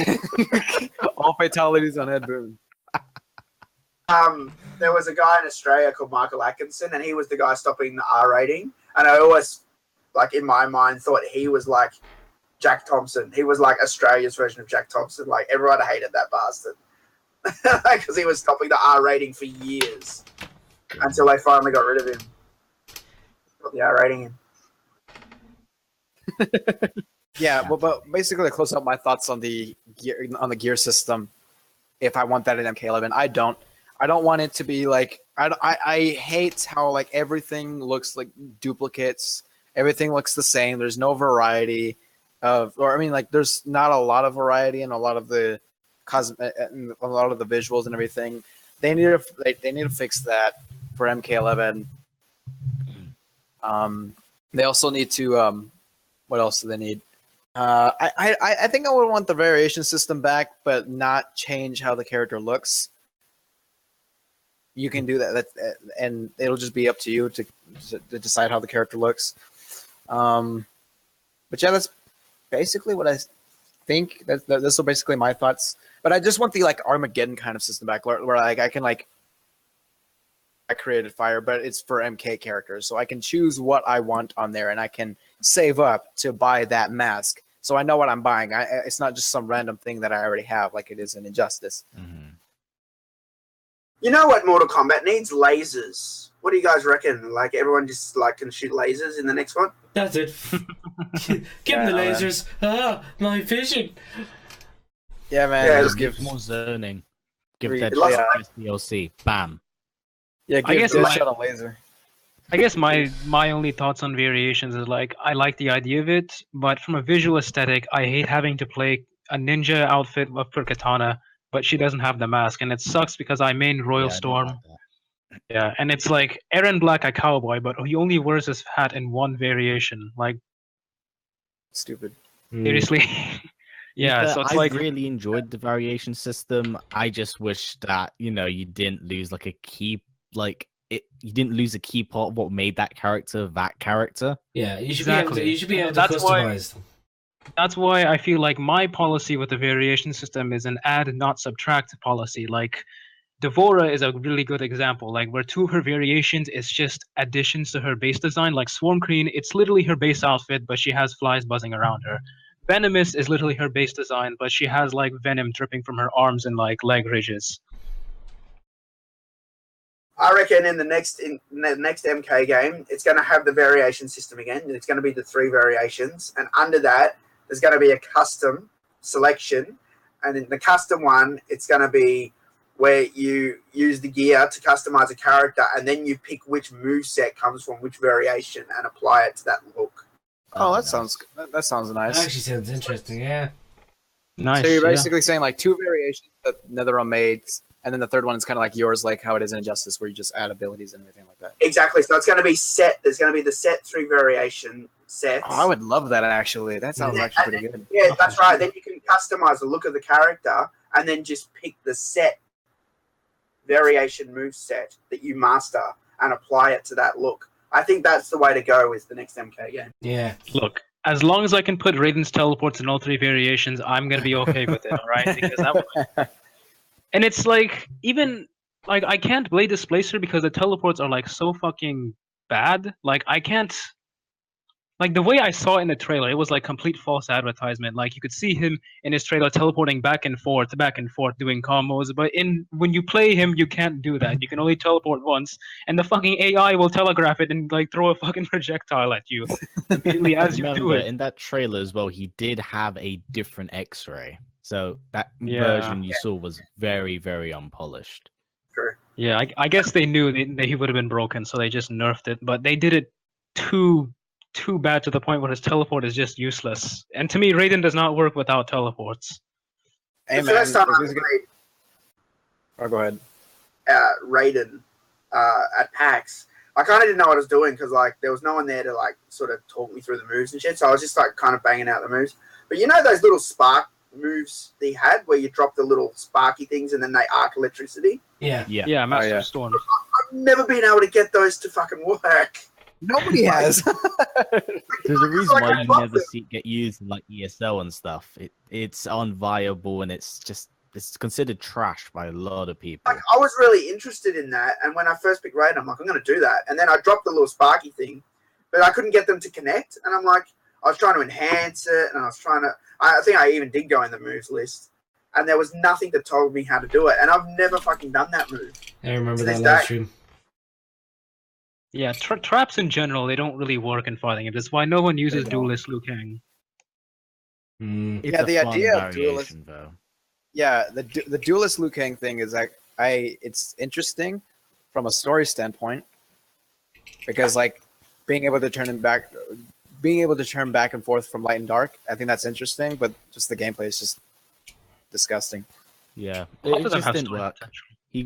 He was plus on his forward 2-1-3, but you could only go into the different stance, and you'd have to rely very heavy on pressure, and the damage output for the amount of time and effort you put into it was no way near worth like all the effort you put into it, because you'd get like, I don't know, 15% on block, and it just take like one person with an armored mood to like knock you out all of that hard work you've been doing the entire time. So Yeah, it was one of those things. yeah, that's why I think like 3 variations is too much. That's why I hope they do 2, and then the third one will just be your own. Like a team case. Be interesting, very interesting. And you could name it too. Oh god, Fuckboy Liu Kang. Oh, good. I'm naming that day 1. I'm remembering this. Profanity will not be used in this game. It's not really game. Sorry, They little had- kids, but come on, it's an animated game. They added profanity after I asked for it. I'm taking credit for that. Yeah. I remember putting up a YouTube video like, why don't they swear? They kill each other. Oh god. I hope to God we can The name next game, variations. That would be awesome. Fuckboy Liu Kang. Fuckboy Liu Kang. Thought Kitana. we need this to become like a Bitch hashtag. Katana. Bitchy Katana. Katana. Lusty Katana. Royal bitch. Lusty Katana. Katana. Slutty Molina. Hobag. Right, we go on to the next topic, yeah? Okay, yeah.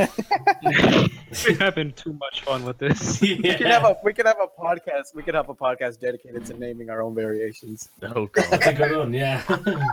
Look, All right, you go ahead, joke, go ahead. but I'm gonna save that topic for a future discussion. Yeah. So the next one I have here would be like gameplay mechanics, combat mechanics, and what happens like in the actual match itself. So like, you know, are arena interactions coming back? Will there be multiple arenas? You know, will the special moves be any different? What will the breakers be like? Are X-ray moves coming back? If so, what will they be like? And do you think tag team will come back as well? Oh my god! I hope tag team comes back. Everyone I loved hope it tag does. team in Mortal Kombat 9, and it was Yeah, a separate everyone loved mode, which was even better. Like, you know, you could go through the arcade ladder with tag team and stuff. You know what? Tag team will never come back. You know why? Blame your esports shit again. True. Yeah, that's true. No, but again, like, it's a separate mode. They can ban that. Like, they have the power to say no tag team mode. But it's Yeah, but nothing to then- do. Yeah, but then they ban it. Then it gets no exposure, and then another one's gonna be like, "Oh, nobody played it." Well, yeah, because you freaking banned it from the tournaments, you retard. Well, I could see this. Sorry, being Edward, if quite you're great. listening to this, I'm sorry. I'm just messing around. But because for MK9, it did have a competitive scene for it, and like tag team wasn't really it a did? thing for it. Yeah, Oh, no, okay. it did have a competitive scene. The thing Okay. is, like with esports and fighting games, it's only gotten really big since like the fight, like Street Fighter 4 Omega came out, and then you got like MK9, and then MKX is where it like really boomed. But it's existed quite a while before. They just never incorporated the tag team stuff into esports, which is a shame. But then again, the whole tag team aspect was really unbalanced if like you knew how to function with the other person, or if you were playing by yourself, because you could completely wipe out someone's health bar. Like I remember I did it with like Cyrax and Sector. Completely mopped it. Well, yeah, but then again, you got. That's why you got Cyrax on the team, because you can. Yeah. Cyrax is One freaking touch, broken. one kill. Now, I'm going to You jump can in pick because up- I told you before I didn't get to say what I wanted to say. I'm saying the reason they won't put tag team in the next game isn't because they can't isolate it from tournament scene. It's because they have to spend time developing it, and instead they're going to use that time to develop shit that they can use in the esports arena. You know, oh, you can change this guy's thing because esports.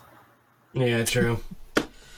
Yeah, the thing is with something like this, I feel like in terms of gameplay, Mortal Kombat X has probably kind of gone as far as you can go really with gameplay. unless they want to put stage transitions into the game, which I hope to God Bring that back doesn't- stage fatalities. That, Yeah, true. well, they needed to put more of those in. But I don't know why. Oh, go ahead. Sorry. No, I'm just saying I can't really see them doing anything more of the gameplay and not have it come across a lot like something like Injustice. Because the only thing they can do at this point that they haven't put in is stage transitions. And don't know about you, I'd like to keep that in Injustice. It's kind of I wouldn't, and it would be kind of sad because stage transitions actually started in MK and not in Injustice. Mm-hmm. I Yeah, would but want it that just- to stay in. Maybe like it's just one of those stage things. transitions with certain levels. Maybe not all of them, but only certain levels. Like Well, again, that's how it is in Injustice still. Plus, remember, MK is a 4-button fighter, whereas Injustice is 3, excluding a character trait. true. So I don't know how that would exactly work if they were to do that. Maybe it's a specific move that does a transition, but I don't know.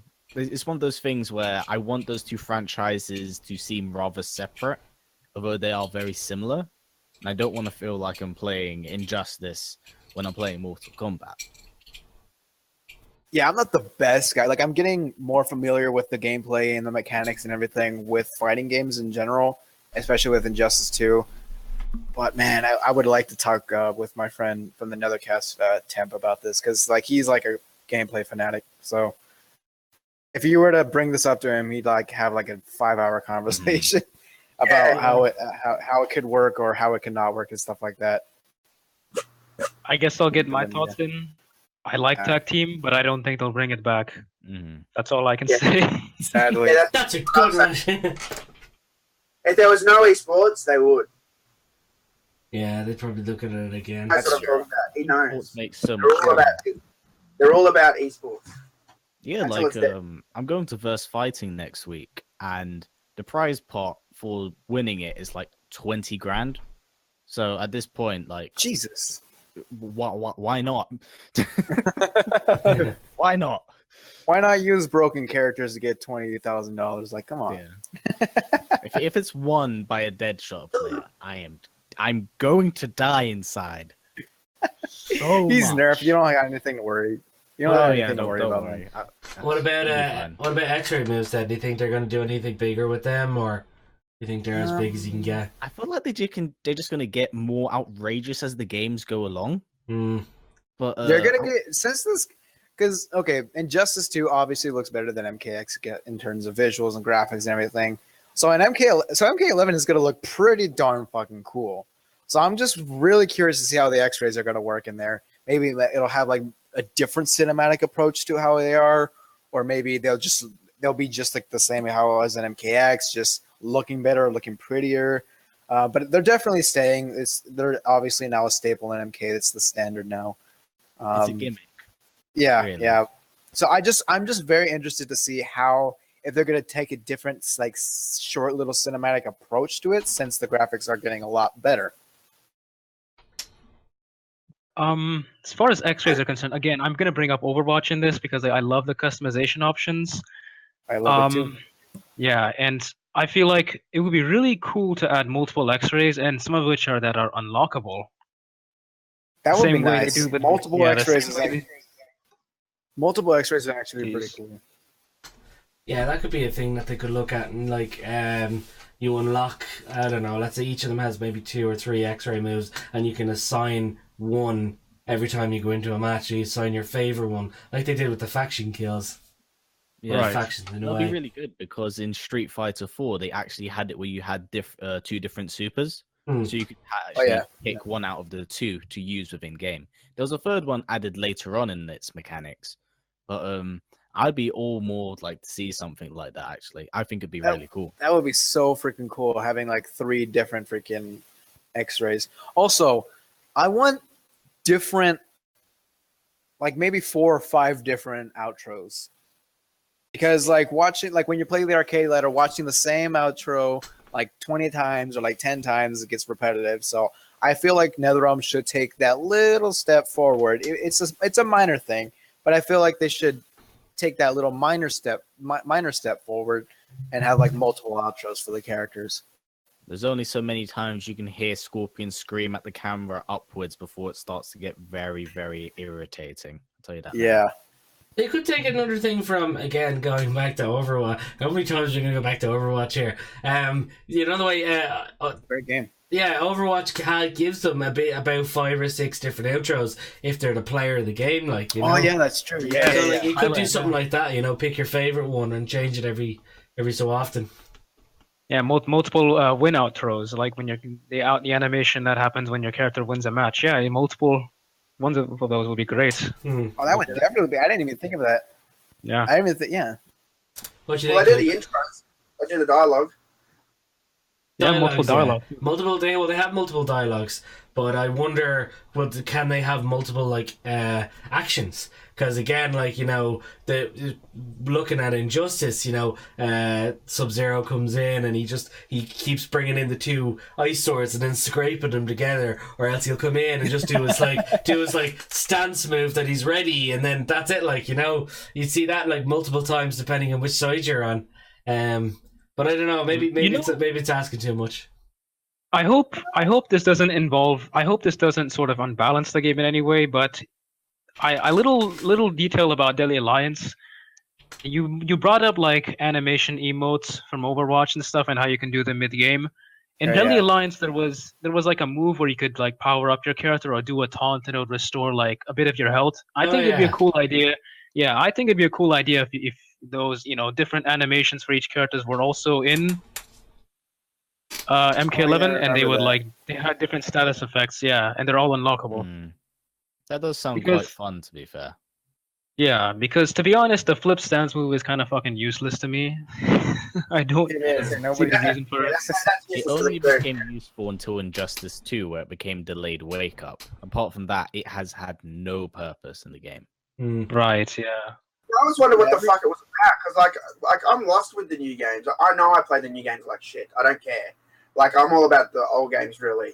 But I always wonder, like, what the fuck is this for? Like, why do I just change feet position? It's an additional I never heard anyone talk about it. Out of something else. Like, let's say if you play a certain way, it's just a customizable, useless button.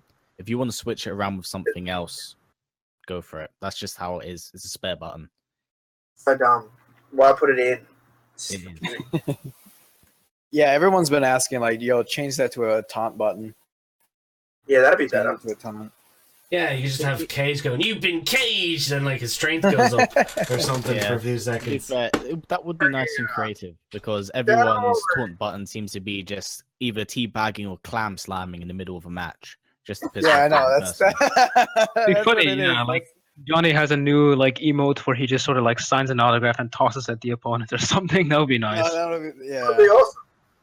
Or Raiden's one of Raiden's emotes is where he summons Kid Thunder for like a few seconds and then like goes away. Kid Thunder! Like Kid Thunder comes in, gives him a towel to warm up, and that's it. He goes away. I think we've talked all about the combat then now, can we? We couldn't really say anything else more. I suppose we'll move on to the next thing. Alities. So, like, you know, how many fatalities, any iconic ones gonna come back? Will animalities come back? Babalities, brutalities? Do you think faction kills are gonna make a return? If so, will they be different? And of course, well, we've already touched on arena fatalities. They probably won't bring back faction fatalities. No? Because I feel like the faction system done right is the guild system in Injustice 2. So what I feel like the faction system or the faction kills are gonna be is that, like, in your guild, some player will play like 5 matches and they'll unlock a certain fatality or like a certain finisher or something like that, specific to that guild or something like that. Like they unlock certain. It doesn't have to be like guild kill or something like that. It could be a fatality actually, but like they unlock different fatalities for different characters, and it could be random. It could be specific characters or something like that. Yeah. But yeah, that's what I feel like they're gonna do. I think what they should do is like just get rid of the fatalities and go back to like MK versus DC Universe, like bring back heroic brutalities. I think that'd be awesome for the next MK game. Heroic brutalities. Oh yeah, just bring back heroic brutality. Yeah, fuck it, just fuck. No. God, no. I'm not trolling. Are you serious? Are you serious? No, Right, I wasn't serious. I'm gonna kick him. I'm kicking him out, people. I would rather drag my face across sandpaper. I would no. Man, that sounds... No. That would be a very heroic brutality if you did that. That would be very heroic. All right. Brutal fatality. If I'm going out, it's not going to be like that. Oh, but no. But I like what you were saying about the guild system. I think the guild system in Injustice 2 is really good, and I think it is a better version of the faction system from MKX. But I don't know about the faction kills. I thought they were just weird. Like they're random. It felt like more of a gimmick. Yeah, it was just something them changing, like trying out, really. Yeah, I don't want that to come back. But yeah, I'd rather get rid of the faction kills and have some, like you mentioned earlier, some cool stage fatalities. You know, if you're gonna do the stage fatalities, you're gonna have cool backgrounds again. None of this fucking these new forests and shit that have like all these like clickbaity or not clickbaity, all these baity like ideas for fatalities in the background, like a giant alligator. Or the big snake, and then like the game comes out and there's no fatality with them. Like everyone wanted that shit, and they didn't put it in. Yeah, exactly. Like even the Dark Forest had the wolves in behind them or something like that, you know. Like the old MK2 backgrounds are really iconic, you know, and they need to bring back that iconic like foreign feel of Mortal Kombat. All these new levels add an MKX. Not many of them felt foreign at all. Like Outworld felt like Egypt. The forest just felt like the forest. Yeah, the fucking refugee camp felt like every other fucking industrial area. You know what I mean? Like there was a few little things like the portal and that they had in the background, but they need, like, if you think about MK2 levels, like the living forest with the growling trees and shit, and Shah Khan's epic arena, huge arena filled with sicko Outworld people cheering on the Outworld people. You know, the portal. Oh yeah, I like the Armageddon version. You know, the pit too. Like all those levels look so fucking great.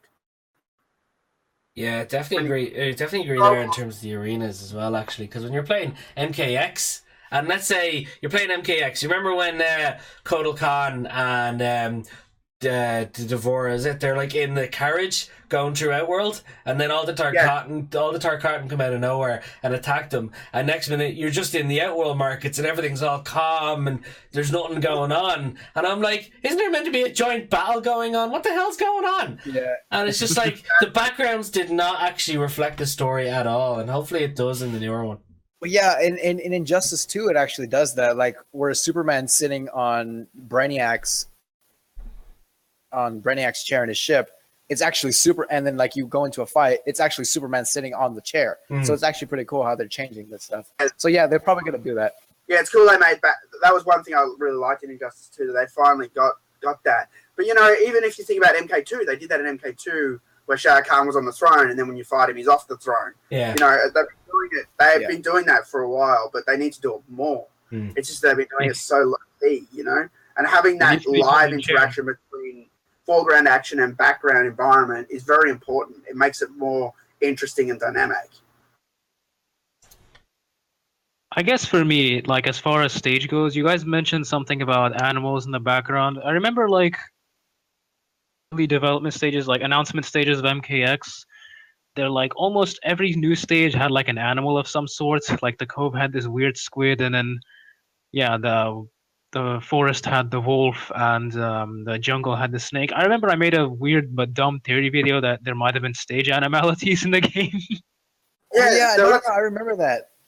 Yeah, that was my video. Like, didn't they say something like there were gonna be stage animalities? And I remember, or am I just going crazy? Because I remember that being mentioned by somebody. No, I don't think animalities. I think they were just going to do the fatalities. But again, it's literally 3 fatalities in a game that's got about 12 arenas. And that's actually another thing. They need to get more arenas in there as well. Oh, yeah, they definitely do. I don't understand why the lack of stages has came since since MKX. Yeah, MKX.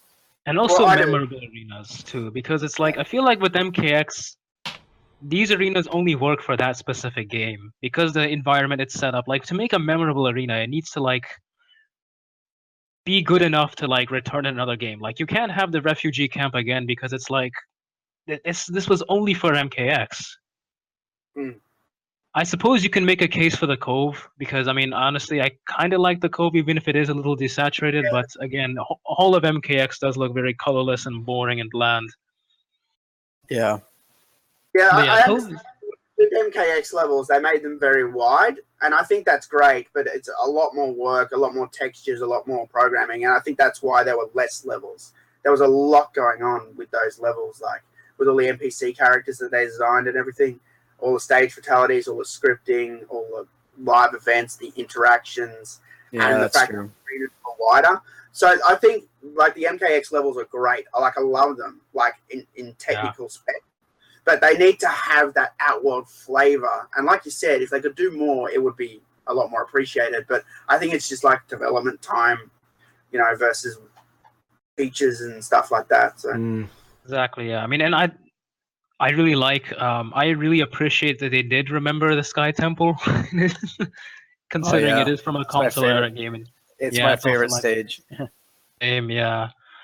And I mean, for the most part, if they do make new stages, I hope to God, like in general, I just hope the next MK has color because I'm not really. The whole dark and gritty fad I thought even died out by now, but apparently it didn't. Yeah, the MKX is just so desaturated with its colors that even the colorful like ninjas like Scorpion and Sub-Zero, they all look desaturated and like boring. But I like how in Injustice 2 they just went the opposite and it's actually colorful and the colors really like they really show and they really shine to a point where like Sub-Zero, it's like where Sub-Zero wears the other ninja colors better than the other ninjas. Like he looks so good in the other colors. So yeah, that just goes to show the lighting of to show how much another video improvement they did with Injustice 2 and adding color. Where I just said Injustice felt very boring, and a lot of people gave me that feedback. The first Injustice was so depressing. Yeah, the first Injustice, I don't like it in gameplay aesthetics. And Injustice 1 is also desaturated too. I don't like it. On just desaturated. It's like turned to 11. Like it was just so boring. Like there was no colors, but in the story mode there was. When you played the story mode, it was okay. But I'm talking about the actual game. It was they were going so for that dark tone, too much. And I think they probably listened. I'm just going to say it. They listened to my video, and everyone else who said the same thing. And when they put out Injustice 2, they brought those colors back, like you're saying. And that was the first thing I said when I played Injustice 2. This looks really good. They've actually brought the color back to the game. Yeah. As far as finishers go, 2 fatalities. Brutalities, I'm pretty sure, are going to be a standard at this point, considering how well received they were in MKX. Honestly, one reality I wish they brought back, but they never did, was the friendships. I think it was really funny. I do miss the dark comedic humor aspect of MK, but it's just like ever since like recently they really try too hard to make it dark, gritty, serious. Like it's okay to have fun with your series every now and then. It doesn't need to be so. Everything doesn't. Yeah, like have Batman fun. v Superman. Yeah. Exactly. Yeah. Kind of Snyder everything. It's like I don't like that. The Snyder. Freaking Zack Snyder is gonna direct. He's gonna replace Ed Boon. Stop! He's gonna be the creative director of. Oh no. K11. Stop! Oh, Everything God. could be a dream sequence within Melina because she's in the whorehouse. And then she's not in a whorehouse, she's just in a mental asylum. Oh, fuck that film, Sucker Punch, man. Like every single action sequence in MK, and in any MK game made by Zack Snyder, it's gonna be slow mo. Like you're gonna see Scorpion throwing a spear, but it goes slow mo. With dramatic music in the background. Here's a good fun question for you all. Would you rather have a video game be made by Michael Bay or Zack Snyder? I'll take that. Shoot myself in the head. Yeah, shoot myself. I would. Maybe Zack Snyder because the visuals are pretty good when it's not slow mo. Yeah, Michael Bay is more about explosions and shit, so I'd probably say Snyder over those two. explosions and American flags. That's all it's Well, gonna we already have enough explosions in the fatality, so that's all the fatalities are going to be is just exploding people. flags and MKX. I mean, like, you could have like a new form of fatality, like a fucking transformer could roll in. Transform like a Call of Duty melody. game. MKX feels like a Call of Duty fighting game. Oh god. I want to ask you guys a question. What do you guys think of Kotal Khan? Because I thought he was a weak Shit. and pathetic piece of shit, and he had no right being the Emperor of Outworld. No right. I like the character. I just think he was better written in the comics. I go with comics. Better written, much better written there. Yeah, I think comics are a bit better as well, but when it came to the actual game, he's just like, no. Everyone from Outworld was shining a bad light in the actual like Mortal Kombat X story mode. Just no one was really given a good look into who they are really from Outworld. Outside of Devora, everyone else just kind of seemed there as filler. The comics did a much better job of actually like showing this kind of struggle and how he kind of came to be the Emperor of Outworld, and it put him in a good light. The video game did nothing of the sort, considering the first time you do meet him and battle him, you beat him like straight away. Exactly. That is not how you build up a character. Yeah. If you're gonna beat him up with the most badass character on your team and have it only be once, not twice. That's a bad way of building up a character. The problem is their chapter system. I feel like MK 2011 and MKX both suffer from their story modes because of the chapter system they follow. And it's like, if you reinvent your chapter system in a way where it doesn't make the same character like fight 4 people at once and characters that they cannot beat in actual canon, then you can tell a better story if you restructured it. That's why I kind of appreciate Injustice 2 story mode a lot more, because you get to choose who fights who. And I'm hoping at some point it advances to the point where it's like you're gonna have like a free-flowing story mode where the proper character fights this character. Yeah, I wonder if they're going to bring that in for a Mortal Kombat 11, actually, where you choose who's fighting, and then I wonder will there be multiple endings as well for the story mode. That would be cool if there was like alternate endings, like not at the very end where you get different endings, but like you do something mid-game and it'll change the whole complete ending. Yeah, like honestly, later. I wouldn't like that. That'd be so considering cool. how much.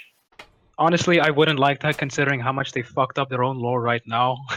Okay, never mind. That's true. Well, no. It could just be that, like, okay, this is the correct path, but like we have branched out paths just for the hell of it, for the laugh, like What they should do is like make the story mode work in a way. Okay, basically nothing contradicts each other. You just play, like, if you switch a character, like if you choose a different character to play as in the story mode, you get to see their perspective, as opposed to if you chose another character, you get to see their perspective. So basically, that way you could develop both characters, because the thing is, the problem with their previous story modes is that you kind of went on a single, sort of linear movie-like, cinematic experience where you just saw everything, like you only saw what you saw from the cutscenes. Whereas if you have a free-flowing story mode and you choose a character, you get to see, what what experiences they go through. But everything is still in the same story. Like everything is still the same story. You just, you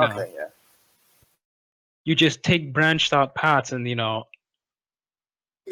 actually events they experience. It's the same story, but a different way through it. Yeah, it's like Deadly Alliance's Conquest mode, where it's like if you pick a character, right, and then you go see what their story is what their deal is, what they're doing. It matches up with, it branches out. I like that. Yeah, that'd be pretty cool, actually. Yeah.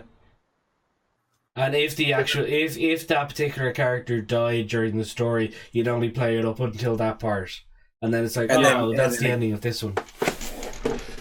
Yeah, and then or you it can change the other just take you back characters. to the character, Yeah, I can see that. Okay. We'll move on to the next one, then, or does anyone else have anything to say? I was just going to say, Kotal Khan, for me, like you were saying, he wasn't built up. But, like, even that, there was no show of power, like someone taking over after Shah Khan. It was just it felt like any character into that role and being like, I'm the ruler of Outworld now. And it just felt like Shah Khan had made Outworld into a place where that could not happen. You had to be like an evil person to take over. Yeah. Like Shang Tsung or Melina or You know, and then this Kotal Khan guy didn't seem evil at all. He seemed too compassionate. Yeah, and why call him Khan? Like, what was the significance of Khan? It was literally just kind of Shao Kahn thing there. Well, back then, Khan wasn't a title. It was Shao Kahn's name. Now they're making it into a title. And to be honest, I'm not sure how I feel about that because Onaga Khan sounds stupid. Onaga Khan. Onaga Khan. Oh no, I didn't even think of that. God damn it. I wonder what's Shao's actual second name then, if that's a title. Shao Kahn Khan. Can they not make that the title? Yo, I'm Shao. Yo. No, I'm Shao. Shao what? No, just Shao. I'm too cool to have a second name. Fell to me. Yeah, we're actually getting to the end here, kind of almost as well. Right, next one. This is going to be a fun topic, right?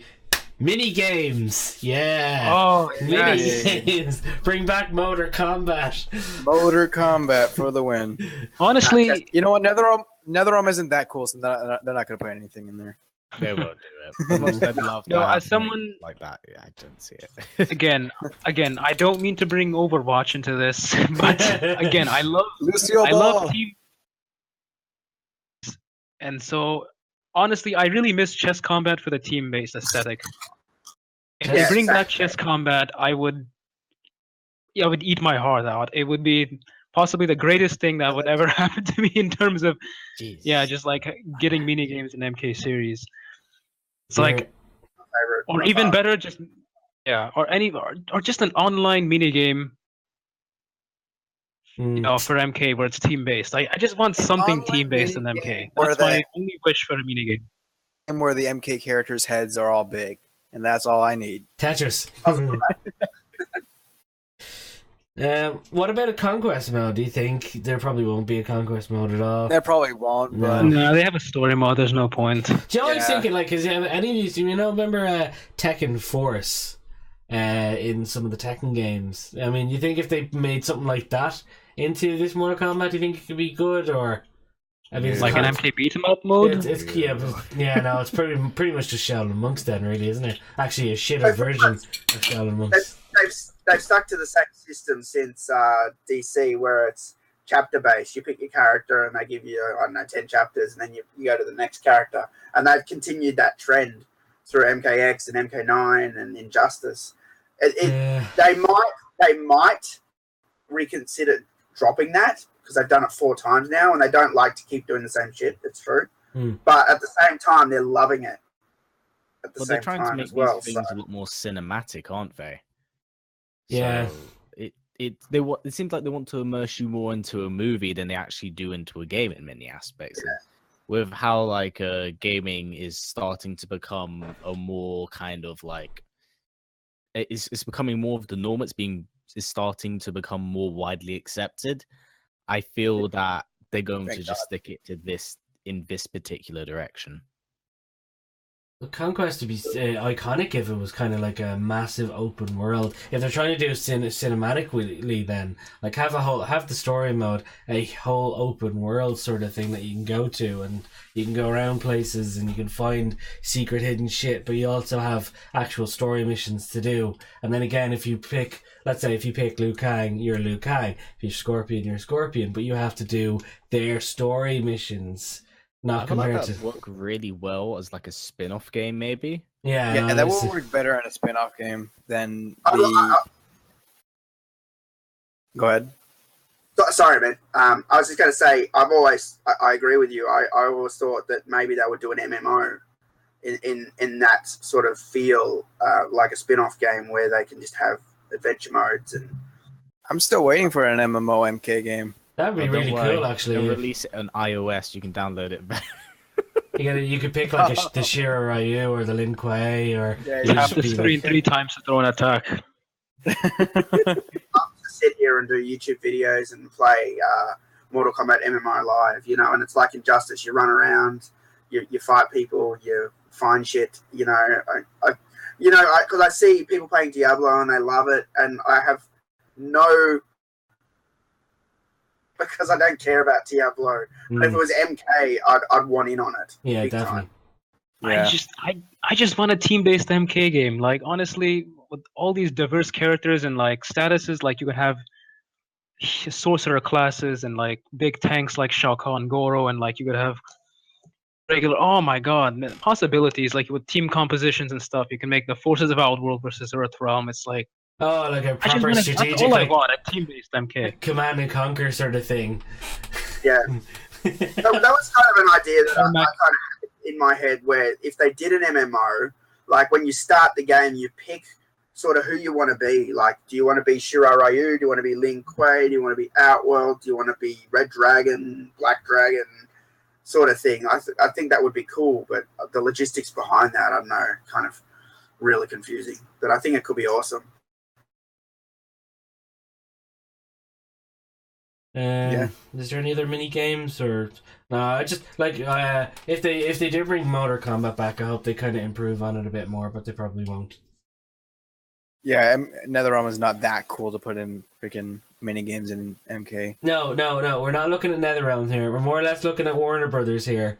Warner Brothers are the ones that's telling them that they shouldn't do this. Like Midway, it's the same team from Midway, really, and they're all for these types of things. But as you said, they don't like to keep doing things. They only did Mortal Kombat once.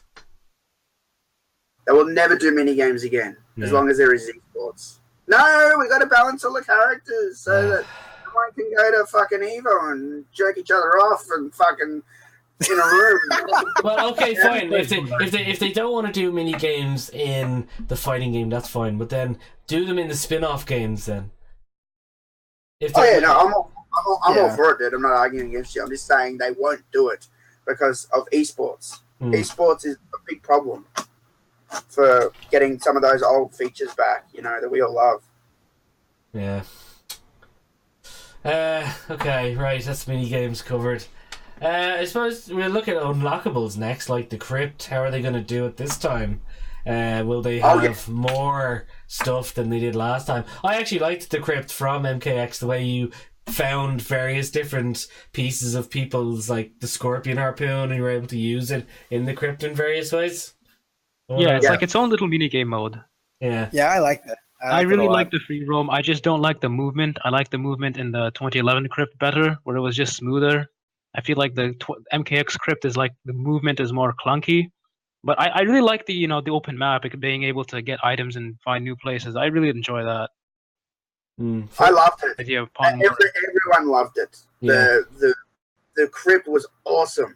They needed to make that bigger. Like there was not enough puzzles to keep me satisfied. Yeah, like agreed. Yeah. Calm down the jump scares, though. Maybe like 3 or 4 or 5 or something like that. Like I loved the way if you're at, like, let's say the Shao Kahn statue, if you're at that a certain time, you were able to teleport through the wall to a secret area and stuff like that. Oh yeah, that was cool. But there is one thing I'll say: fuck the jump scares. Like seriously, I don't know how many. Yeah, those goddamn wolves and spiders, like they happen too often to a point where it's getting annoying. Yeah, it's like it's not scary. It's just like annoying every time I walk around and like a wolf jumps up in front of me. Like fuck off! I'm trying to unlock stuff. Maybe they could keep jump scares in, just make them happen a lot less. I think that would be fair. Yeah. And there was actually a point that even there would be a time where you'd unlock everything in the crypt, but there's still stuff to unlock, so you have to go up to that statue and gamble away. That stupid statue where you gotta gamble away your money to get, I don't know, you gamble away 10 grand's worth and you get like a little fucking, I don't know, emote or something. Crazy, dude. I only just did it, like, I don't know, a few months ago. I finally finished it. I hated that. That was just so lazy. Go up to the statue and get a random prize. Yeah. Like fucking lucky dip bullshit. The prize was if you gambled like 10,000, I believe, it would give you something to like go to the NetherRealm. Yeah, no. That was the first time, and then after that, if you did, like, you think you'd still get rare items if you kept donating 10 grand, but no, you'd end up getting an emote or something. It gives you an emote. Point where you want to complete the crypt. Go back to that stupid statue and keep gambling like 1,000 coins to get all the little icons and emotes and hero cards and all that bullshit. Like, my friend actually got sick of it. He actually ended up buying the fucking €20 to unlock everything. Yeah, to unlock everything. That's what they're trying to do. They're trying to pressure you to buying that. That's That's exactly Yeah, what that's- they're trying to do. And why did he do that? it. He's just like, he had 20 quid to throw away, basically. That was his. That's bad, dude. But like, I was like, that's no point. That's no excuse, really. That was literally the stupidest thing ever. I really hope no one bought those easy fatalities and buying the crypto. I hope Oh, it's fuck sold. that. No, God, no. Fuck them. Like, I mean, what's the point? The fatality trainer is right there. Go and learn the fucking things for yourself. What was money? Yeah, All the monies. money. And they want money. That's all they give a shit about. Well, that like Money. that no one bought them, so they're not gonna have them in the next Mortal Kombat. So they're gonna have to replace them with something else. I don't know. Did the noobs buy them? I don't know, man.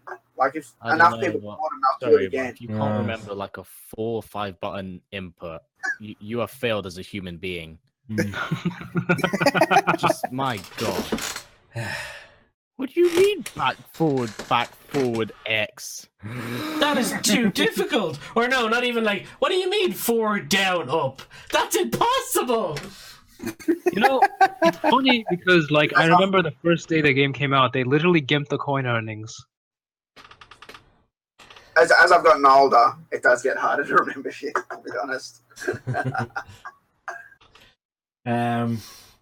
I do hope they bring back a lot more of the likes of concept arts though, and various different like let's say bio videos. Maybe even throw in the likes of team interviews or parody videos. Bring back more Cooking with Scorpion. Cooking with Scorpion, episode 2. Yeah. We've all been waiting for that since We wrote friggin' it, Deadly Alliance, yeah. It's 2002. They could bring that back so easily. They could get a film crew to film that so easily, and it wouldn't It's been impede the 15 years and we still haven't got a sequel. Yeah, and you know, as what you were saying about concept art, there's a website called ArtStation, and I've been going on there. If you look up Injustice or MKX on ArtStation, all the official artists are on there that worked on the game, and they've all uploaded shit you've never seen, all 3D models of the characters and everything. Yeah, that's true. It's so great, but none of that's in, like only like a fraction of it's in the MKX game. Like at the crypts, yeah.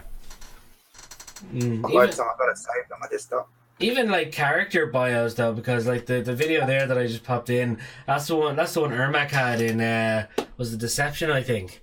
That was really cool because like you showed him like he did a few fighting moves and he was talking about himself, and then at the end he did like an actual like power move of him flying up. But like you could expand on that, have them do all different types of special moves and talking about themselves and stuff. Be pretty cool. Yeah. Yeah, thanks. That's great input. Show you guys. You know, I'm uploading some pictures here, so you can see what I'm talking about. Oh yeah, that thing. None of this stuff was in the game. No. Like some of it was, a little bit of it was, but Yeah, not like all of it. that I don't know, rhino looking yoke is the thing in the background pulling the statue down. Yeah. But that could have But also also- integrated into a stage fatality again, like, you know? I thought they were going to do an MK9 with the Tormentor, the beast in the background. Hmm. The Tormentor and the Cerberus, yeah. Yeah, I thought that was going to be a fatality that teared you apart, and then it turns out, no. No, he's just background for like, oh no, they're about to hit me. Oh no, I can hit them. Oh no, they're going to hit me again. I just found something called Dark Raiden Box. What's this? Oh no, don't open it. It's his box. I think this is from the app. Oh, what the hell? I didn't play the app. Oh, the mobile one. Yeah, I wasn't into the mobile shit. I gave up on it. Yeah, I had a go of it, but it's not me. It's not for me. And also, it really annoyed me that you had to unlock some skins to actually play the damn mobile game. Like, ugh. I hated that crap. God. I've got a really cool picture here. This is what I love about saving these artwork images. It's from Injustice 2. It's Dr. Fate's book. Ooh. That he uses. You should see the fucking level of detail on it. They rendered this thing so high res that you can see every little glyph on it. It's amazing. I'm just trying to. I don't forget which artist it was. I've got it here somewhere. Like I said, there's a lot of these artists. What's that from? What is that? Oh, that's fan art, but it's like sculpted really, really well to the Yeah. point where it looks That photorealistic. is. Put the lighting on that. It's pretty good. This is why I hope they get out of Unreal 3 soon, because like, as soon as they reach Unreal 4, they'll be able to make their characters look this, good. Mm. I think they've imagining been using a custom. They've been using Unreal- a modified custom- version of Unreal 3. Yeah, a modified. It's like custom. It's a custom Yeah, Unreal custom engine. model. They first made it for MK versus DC. Yeah, the models look great in MK versus DC. They look better in MK than MK9. Yeah. I stand by that game. I really Giant shoulders. hate it, but I really thought MK versus DC was very groundbreaking. Why Oh can't no, I find it? love MK versus DC. I think Like I think it's just bandwagon hate. Yeah, it's the thing is every time NRS like sort of jumps the the game graphics and like they move on to the next generation, people always give them so much shit. They did the same thing with MK4's animations. They did the same thing with MK versus DC. I'm like, guys, it was their first time doing it. Cut them MK some versus slack. DC weren't even bad. They were actually pretty good. Yeah, well, people just bandwagon hate that Yeah, for like multiple Because there's no reasons. blood in it, we're gonna hate the whole game. Yeah, Yeah, exactly. just hate on everything. Yeah, like I was there promoting it at E3 and that, and I thought what they were doing was so like new in that, and like I can like MK versus DC so much more than Injustice because it still has Mortal Kombat stuff in it. Yeah. Whereas Injustice is like they just throw Sub-Zero in there to keep us happy because we're not going to see him for 4 years. That was a big complaint I had with Injustice. I'm like, fuck, they forgot Mortal Kombat on the next MK game. I'm like, this is like Deadly Alliance sort of bullshit. That was the longest wait we had before Injustice was from when MK exited the arcade market to transferring to the home market. It's like a 5-year wait. It was like torture. See, people will disagree with me now, but I say, right, if they got rid of looking after Injustice altogether and just focused on MK and give it a 4-year span of being in development instead of just 2-year span after Injustice, it'd be so much better, and they'd have so much more time for so much more stuff to stick into it. We would have mini games. We would have everything we love about MK if that was the case. Yeah, I mean that's the way it used to be. It used to be like about a 3 to 4 year development span, and we didn't mind that like at all. Exactly. I found it finally. Sorry, I skipped over it. Okay, check this out. You guys are gonna freak out.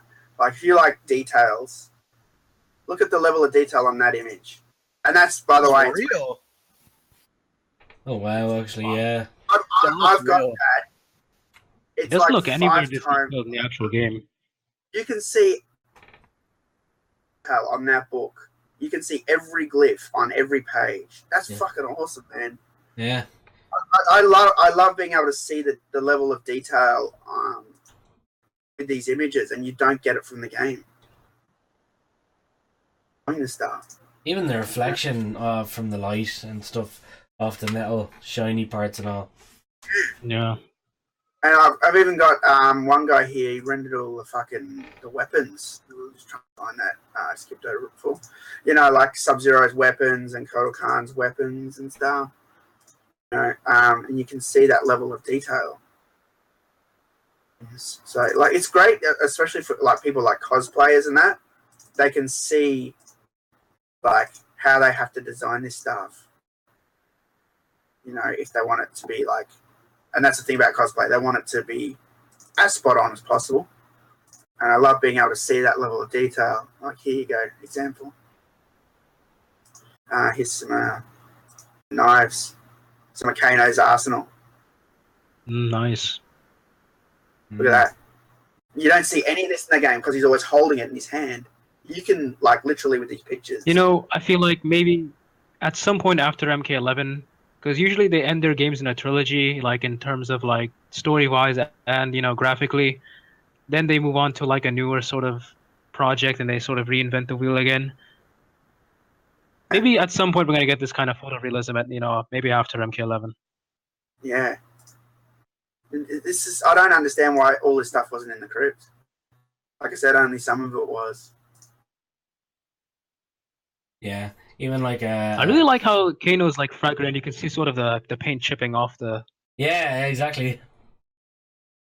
Yeah. But And these are rendered,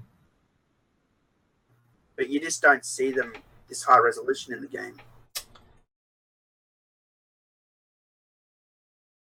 So that's crazy. All right, is that it? Next question, or I mean, not next question. Next topic.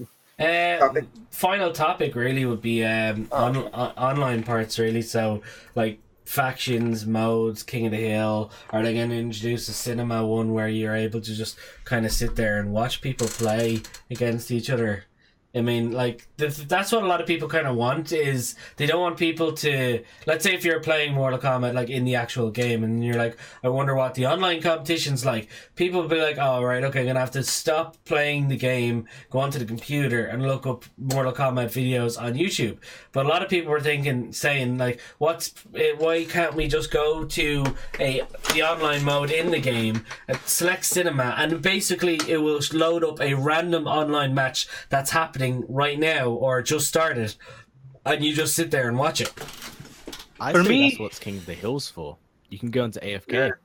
Yeah. But that's King of the Hill. But that's King of the Hill of watching a bunch of different people. What if you just want to watch a random ranked match or a random not King of the Hill itself, because that will just keep going on forever. At least the cinema will have one match that you can watch, and once it's over, it'll basically kind of kick you out, and you can either go back into it again if you want, or you could be like, okay, so that's what the online competition's like, I better go back and practice.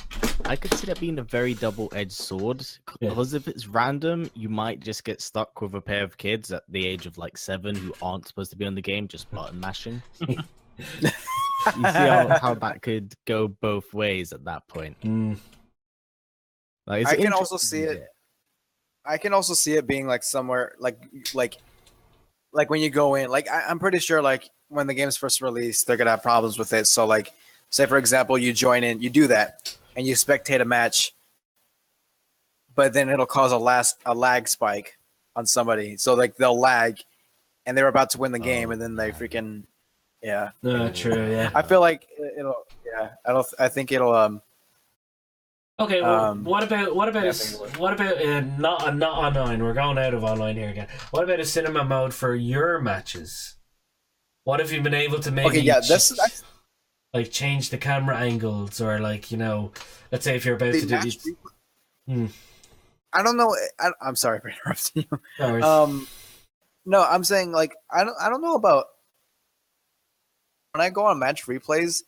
Like it'll stop in the middle of the match, say like this content is not available or something like that, or this part is not available. I'm like, why?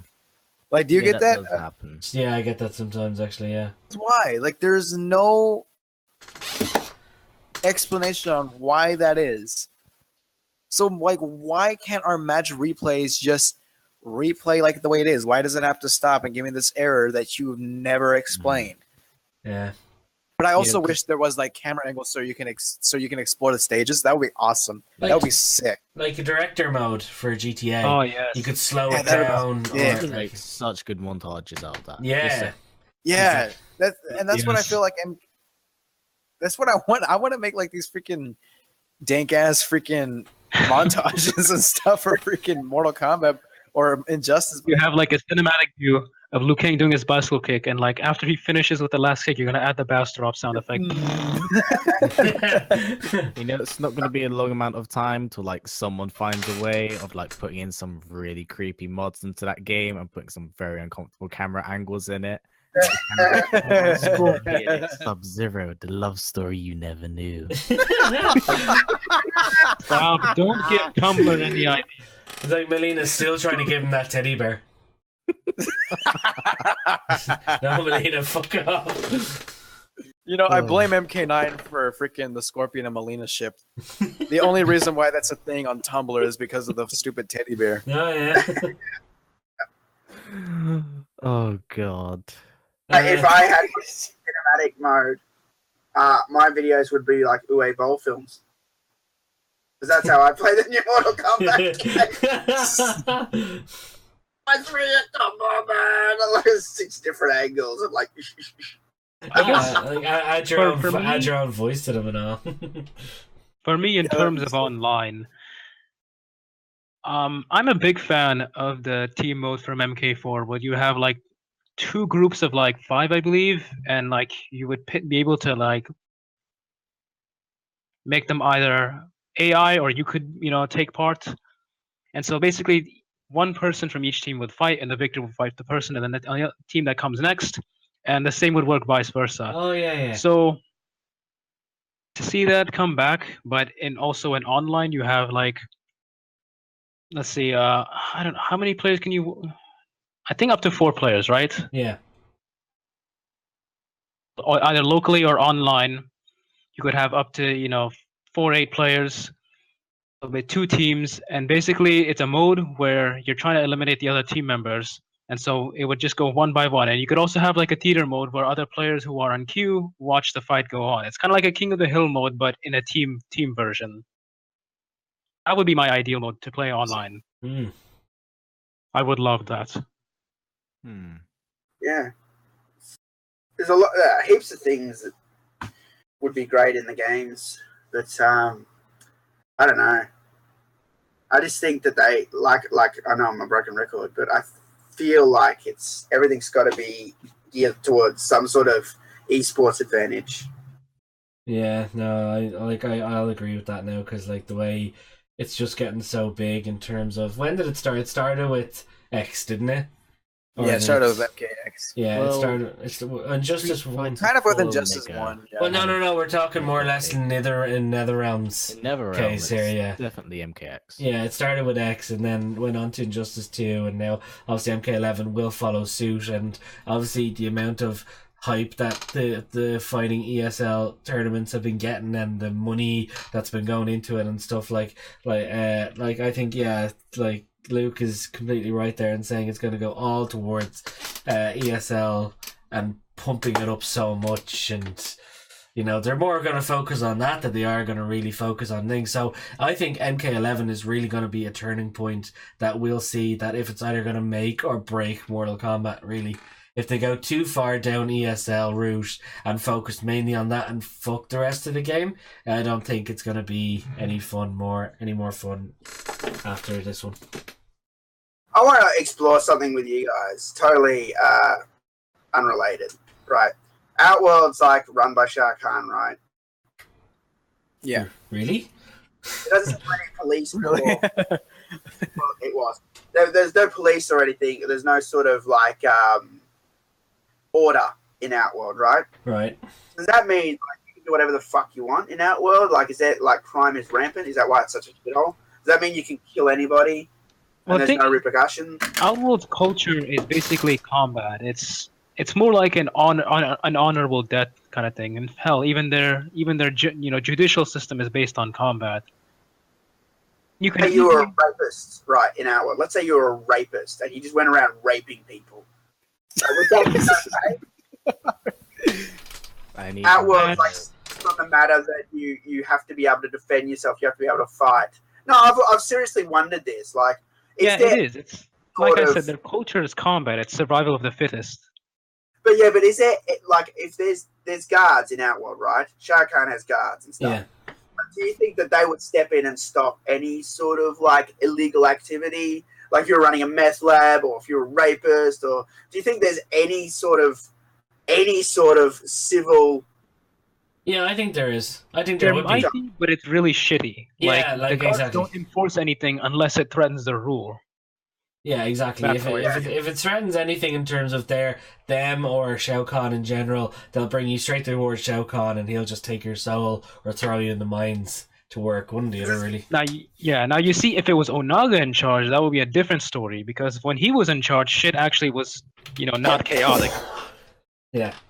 I feel like Onaga would have been more strict on that kind of stuff. You'd be very like maintaining order, whereas Shao Kahn is just like, as long as it doesn't threaten my rule, go do whatever the fuck you want. But when you went to Outworld, and I know Conquest mode was limited, but like in Conquest mode, it seemed like everyone was just living there, like no problems. You know what I mean? Yeah, it seems like it have that chaos, like that maybe it should have. Like it felt like there was still some sort of civil. People were living in their houses, and people weren't getting robbed and killed for nothing. I don't know. It seemed like there was still some sort of civility. Like, do you think Shah Khan cares about the people? Because, like, in Mortal Kombat, there's a line where he says, "I got to give the people what they want," you know, and then they start chanting "Kintaro, Kintaro." So, do you think there is any chance that Shah Khan has some sort of civility towards the citizens of Outworld? Do you think he actually does care for some of the people? To some extent, I can see it. It's just, as a people as a whole, he's a very egotistical man. Yeah. Like, if anyone challenged him, he'd kill them. We know that. But he still kind of needs them too, because he wants to rule them. Right. Like, to some extent, I can see him caring, just not to a point where it's like, oh, he's a good ruler. No, by no means he's not a good ruler. He's very still egotistical, but yeah. Yeah, I I'm not saying he you is a good ruler. Yeah. How can we rule some place with no one in it? Exactly. Yeah. I don't know if you guys got it. I love that ending in MK Gold. Okay, yeah. Baraka had his number because Baraka's probably ambitious about ruling out World himself. You know, and that makes a lot of sense. You know, he wants what Shah Khan has. Well, Baraka did used to be a king. He used to be the king of his own people, and then he got sliced in half. Kung Lao. Kung Lao, you bastard. Something I've always been interested in, like the rules and the laws of different realms. Like, don't have to be the rules and the laws of Earthrealm, you know, and to what degree is it enforced? Like, I really liked how the Realm of Order had really strict, insane laws. That was kind of great. Like, he broke some little fucking rule and he was thrown in jail for like 50 years. Because it was like something unheard of, twisted sort of mentality, but they live by that sort of system. Exactly, yeah. It's just, in general, I think it would be really great if we had, like, something on other realms, because, like, my favorite realm is the Chaos realm, but it's also the realm we know, like, little about compared to the rest. I think Chaos Realm and Order Realm were kind of in the same boat. They were kind of like a complement to each other's story. But other than that, really know much about them. I know what you're saying. Yeah. We know so much about Outworld. We know so much about Earthrealm, obviously, and the Netherrealm.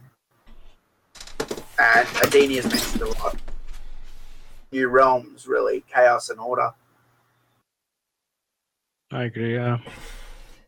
I see. Anyways, back to online.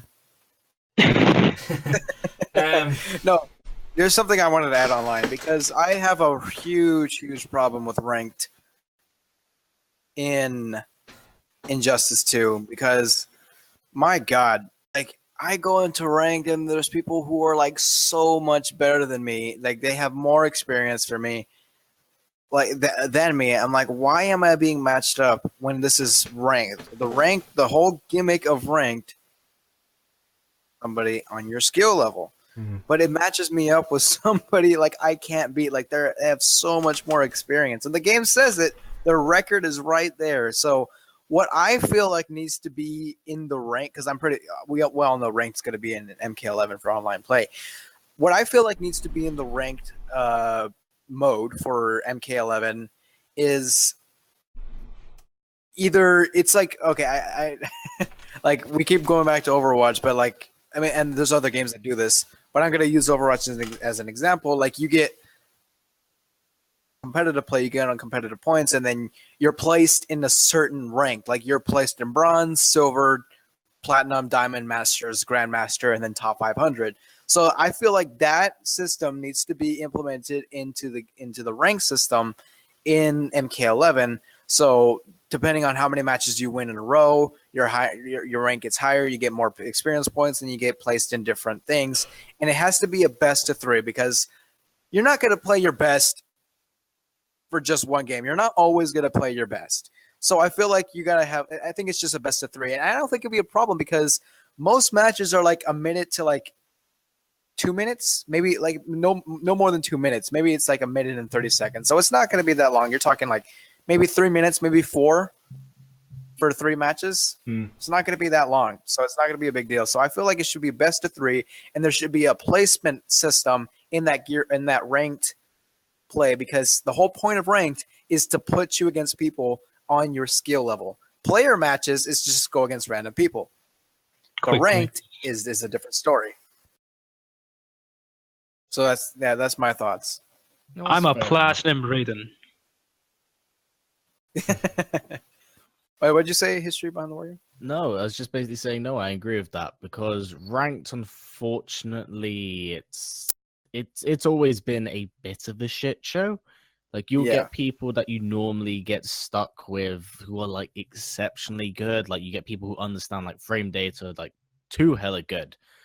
But like there should be some kind of implemented system in that. And I know I personally avoid like rank matches because I don't like the whole concept of one and done. Like if I'm gonna play someone, I hate at least so much. I want 3 matches out of you because if I lose my first match against you to dumb shit, I guarantee you I would have picked up on that and I'm going to make you pay for it in that next match. I don't like the whole idea of just one match and done because like that it's the main reason why I enjoy participating in E-League stuff. I much prefer that because at least then I'm playing with actual people. I learn from my mistakes and I have the option to actually get the run back and guarantee myself a win. And if I don't win that, at least I've left that match knowing something I didn't learn from the very beginning of it. Yeah. You know, it's one of those things. And and on top of that, you get those toxic people who message you fucking suck when you lose like so closely. Like, bitch, I almost freaking beat you. So don't even freaking say anything, man, or something like that. Player do that. Like I haven't even played you multiple times. I'll play as Alien. See you in the matches.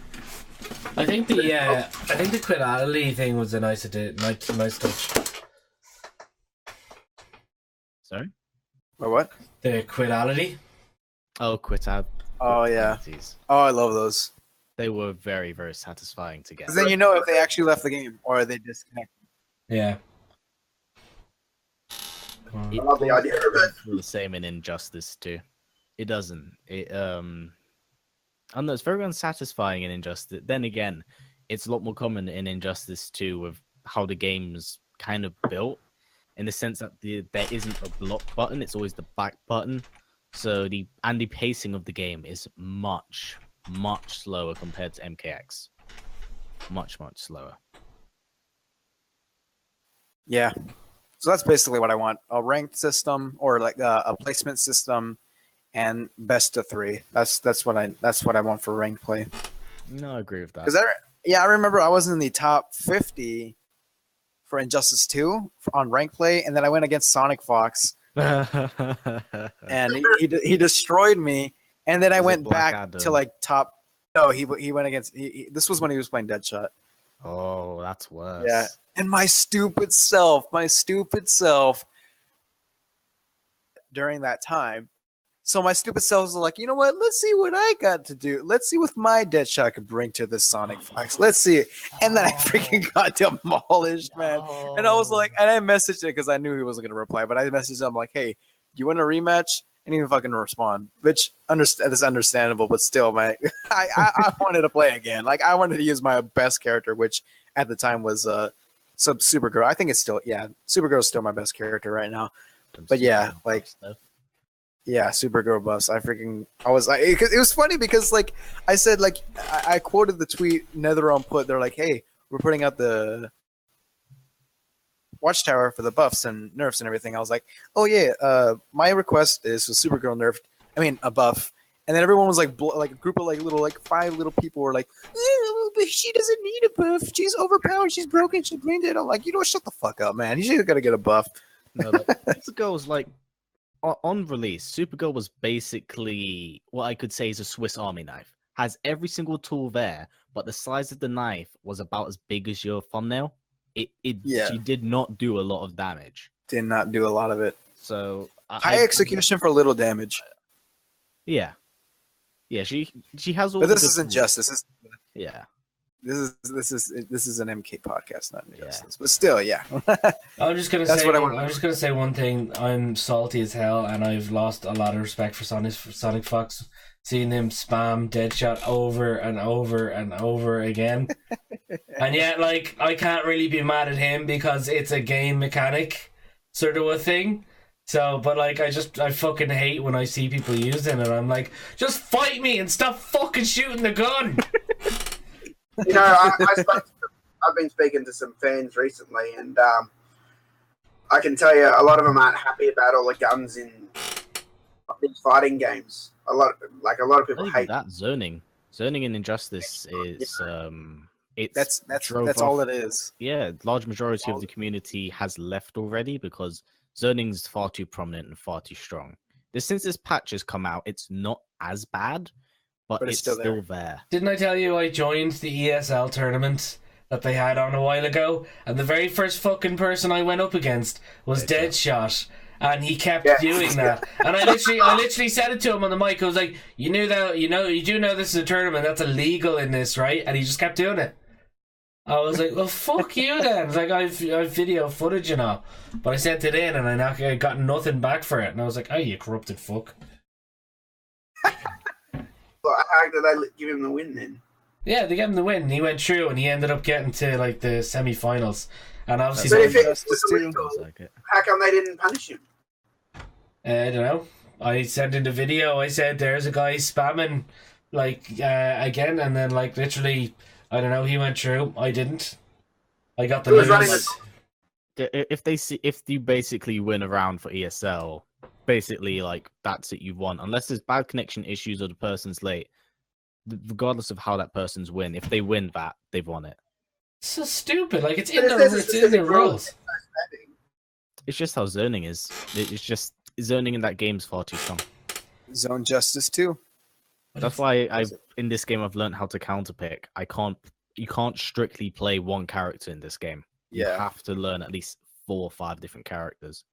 That's why I primarily don't go online. It's because I can't really play any more than 2 characters. As Raiden and Katana are like my 2 mains because I'm not really good at fighting games in general. So like the only 2 characters I primarily play are just my 2 favorites, and that's why I feel like an MK game could use a team mode online. That way, it can all work together and pick the characters that we're good at. I feel like with modern games, and maybe this is just me because I'm old now, I'm 40 and shit.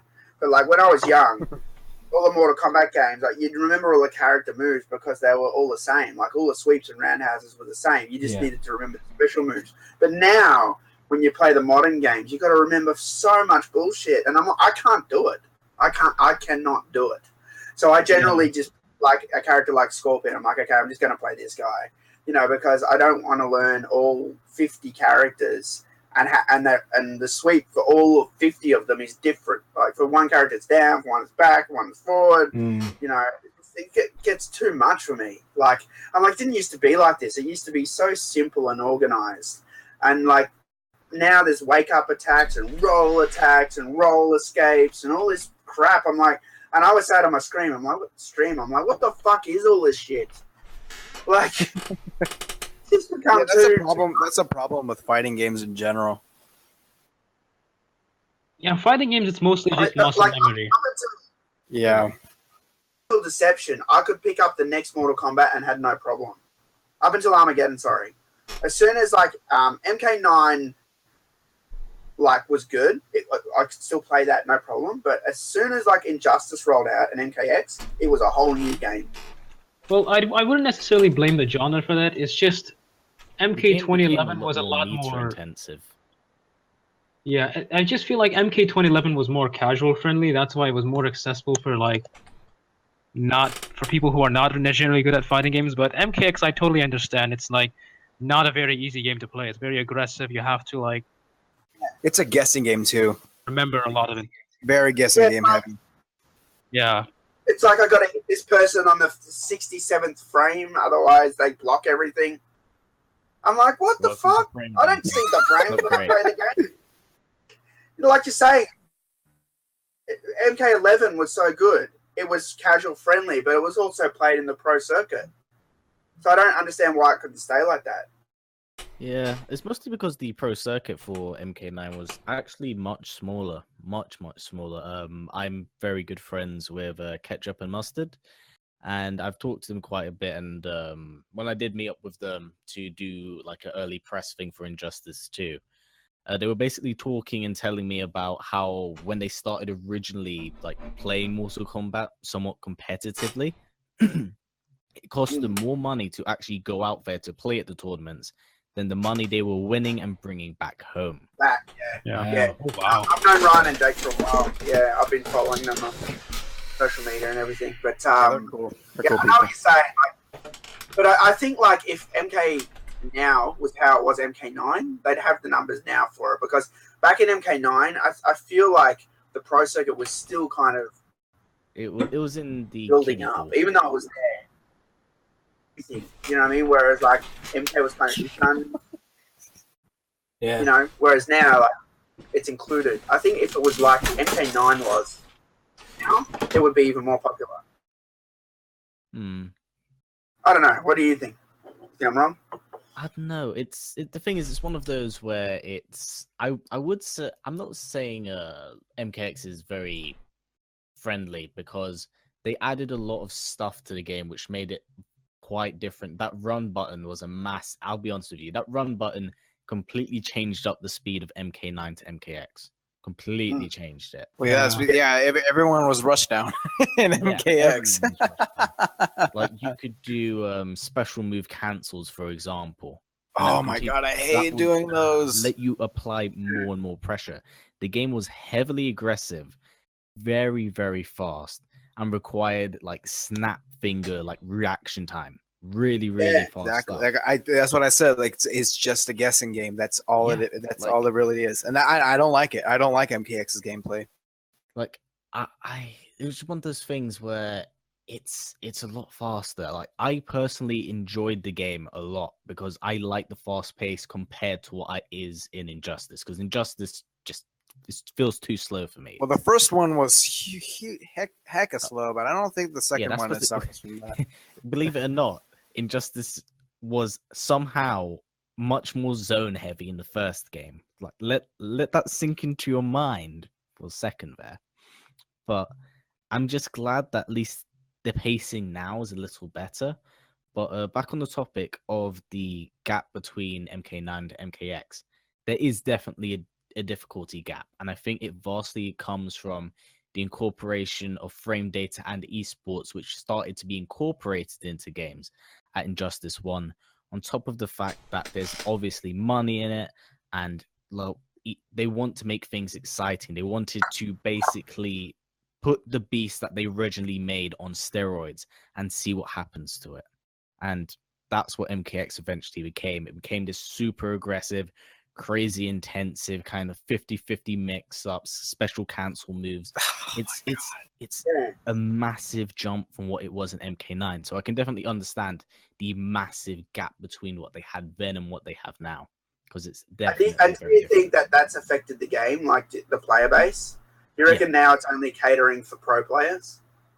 I wouldn't They say catered. so- Yeah, they catered way too much to the tournaments and pro player scene in MKX than any other freaking game they've made.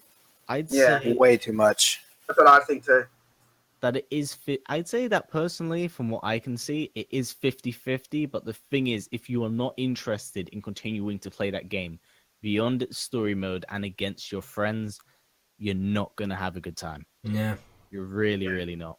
Because at that point, if you get to a point, how do I put it? I'll put it like this. There's a very big gap between playing as a casual person and a competitive person. because as you go from casual to competitive, you probably got to start like learning, like you got to start predicting people and start learning their movements. You can't just blindly throw out moves. And then as you understand it more, you got to understand how frame data works, what works here and there. It gets really, really intensive. I'm not gonna lie. Yeah. And like, Yeah, I study frame data and everything, and I've kind of understood it for Injustice too, because I feel like I kind of have to now. But I would say that it's not the best thing in the world to keep in your mind. It's boring as hell. Very, very boring. Challenges where you fight someone from NRS and you get a badge or something on your profile or achievement or something. But like, even if you get to match up against that person, you're not going to beat them. They work on the fucking game. Shouldn't you just get the badge anyway, just for like fighting against them and win or lose? Yeah, you should get the badge for just playing against them. Yeah, exactly. No. So stupid. Or they use mods against you, like they're in the studio and they're just using freaking mods so you don't beat them. Like maybe Sonic Fox can beat them or Perfect Legend or something, but like a casual player has no chance. I actually did beat a NRS employee. I don't know who it was, but I did get the badge for Injustice too. Oh, nice. I beat somebody. Kind of wish. Sorry, was it Derek Kurtzy? No, I don't even know who it was. I forgot the gamer tag. I know it wasn't Derek though, or Tyler, or 16-bit. I'd say if Cage was here with us now, actually, he'd probably get a bit more insight in terms of the whole competitive scene. I know he plays it a lot more. I feel like if you get Temp from the Nethercast, you're probably getting a lot more technical. Like he'd be going down, like to breaks detail. everything down. Yeah, the core. He's the hardcore. Yeah. Yeah, he's. Oh man, I wish he was here. Yeah, I like talking to him. Yeah, I talked to him. Good. Casually on Skype or something like that. Occasionally. Same. Oh, yeah. Okay, is that everything about MK11 or? Yeah, I covered everything I needed to know. Hang on, Yeah. MK11 / Injustice / Mortal Kombat Deception / Deception Deadly Lines / everything / Armageddon. Everything Mortal Kombat. Nitara. So it's confirmed. People, TotalMK wants Nitara's boobs in the next game. There you go. That black bra with the gold-plated armor. Fuck yeah, bro. Then it morphs into Chrome. My God, It just ruined his wet dream. I have to say, we've been talking about Mortal Kombat for about 3 hours and 5 minutes. Jesus. Points in one video and like all the extras in like a separate highlight video. Yeah. If they put Hey, Chrome man, in, my tongue is not my tongue is not bleeding, so I can talk more. Same. I mean, I can. Well, there's a few more things that we need to go through anyway. Chrome's not a character. He's not. Yeah, he's like not. some weird fan fiction thing, ain't he? If they put him in the game, I'll be really pissed off. Who? If you're listening to this, NetherRealm, so help me God, if you fucking put Chrome in a Mortal Kombat game, I'm gonna be really mad. Now you're just encouraging them. You're encouraging them. They're gonna do it now. It's some fan created crap. He's not a real character. He's never been. He never existed in the Mortal Kombat universe. Yeah, so if they put him in, I'm gonna be so fucking mad. Seriously. Look, on the behalf of MK, on behalf of the MK fans, we tell you, please don't do this. Look, I'm warning you. It'll be like my hate on Tremor times 1,000. Wait, who are we talking about here? Chrome. Well, Chrome. Chrome and Tremor. Oh, Chrome. Oh, right, yeah. Chrome, right. Oh, he's so going to be in the next Mortal Kombat. It'd be funny if there was an April Fool's event for MK11, and the joke is Chrome, like Chrome is in the actual game. They dropped the trailer for Chrome, Yeah. and he's like shooting like Chrome out his hands and turning people. Oh my God. I always think my I don't know if any of you play Pokemon Go. I know Luke does. But I always said to myself, the best April Fools that Pokemon Go could have done was release the legendary birds just to catch, but then they ended up being Dittos. That would be great. That's what they should do. What they should do is make like a tower for MK11 for an April Fool's event, and like as soon as you beat it, the big surprise that they've been building up to is you get like a screen, and it says right in the bottom, "You've unlocked Chrome." And it shows his portrait. See, okay, I would like that. I will pay that as long as there is no actual Chrome. But if it brings up an unlock screen and all that, that's awesome. Wait, so we're not going to get another Flash Pits costume for Melina, no? Oh, you want Flash Pits, Young bro? better than That was the one, Michael. You want Flash Pits costume for Chrome. Flash got a Pits little Chrome. piece of tape over his dick.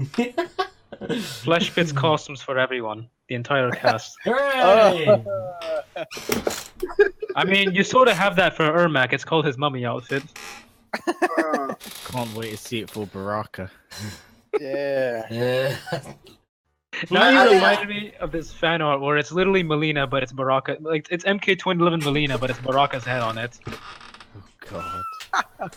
And there's a need bulge to on make his all the outfit. characters in the next game. Every single one of them. Fully new. Hey, man, the gear system. Yeah, man. Right, we're going to get through the last 4 topics in the next 30 minutes. I swear to God. Okay, all right, we should.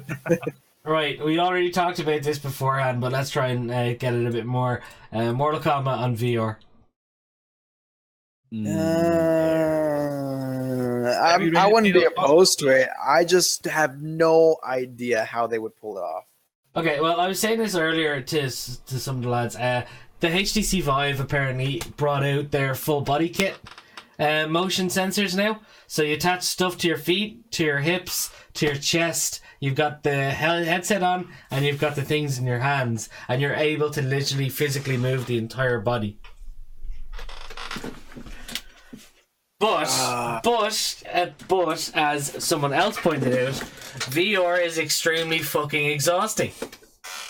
So it would only have to be a side mode, not a physical game in VR, but a side mode that you're able to just select maybe, if you want to. Not a full fucking game in VR, because that would just be exhausting as hell. Like, you'd be able to go in, you do some stuff. There is actually a game out called Krunk, I think it's called. It's like you're in a battle arena, and you're actually able to physically, like, grab the guy in front of you, grab his head, and tear his head off. Jesus. And I shit you not, Jacksepticeye had it on his channel the other day. Literally pulled the guy's head off, and I'm like, there's a fucking fatality right there. It's like they could put this into Mortal Kombat into VR with that sort of shit. Like, Tell you what I'd like if it was. They could have it. They could have VR only if you could just do the finishing moves, like you just said. But if you have to VR the fight, that would be the ridiculous. Like I said, people would get tired. That's what Ed said. After one VR boxing match, this guy he saw was so tired he didn't want to play anymore because it's exhausting. But if you just had it just for the finishes, or you had it for adventure mode, or like a side mini game, it's tired. Okay, You get sick. Yeah, I just don't think it would work for the main game. But maybe for, like I said, a mini game or doing the fatality. I think that'd be great. The crypt. Oh yeah, the crypt actually. That would be nice. It's pretty cool, yeah. You get jump scares and you get to roam around it. Fuck the jump scares. Stop being a baby, man. They're just spiders. It's fucking they're annoying. I suppose actually VR to make them a bit more. VR would be a bit more and better, I'd say. Spiders here kill you, mate. The spiders in that game don't do nothing. Actually, that's true though. Like, if it was to, let's say, the finisher moves in VR or something, would be pretty cool. Because I know Street Fighter did something like that in the Switch, where like if you had the 2 controllers and you kind of like did the kind of Hadouken thing with them, you actually did it in the game. Yeah, I did that on my stream. It was like awful. Yeah, it was just like it didn't actually register you doing it, did it? I was just like, what is this? It was some challenge mode, and I was just jiggling the joystick, like not even doing it properly, and it was just going Hadouken, Hadouken, Hadouken. I Are couldn't you believe sure it. you're I'm jiggling like, the joystick?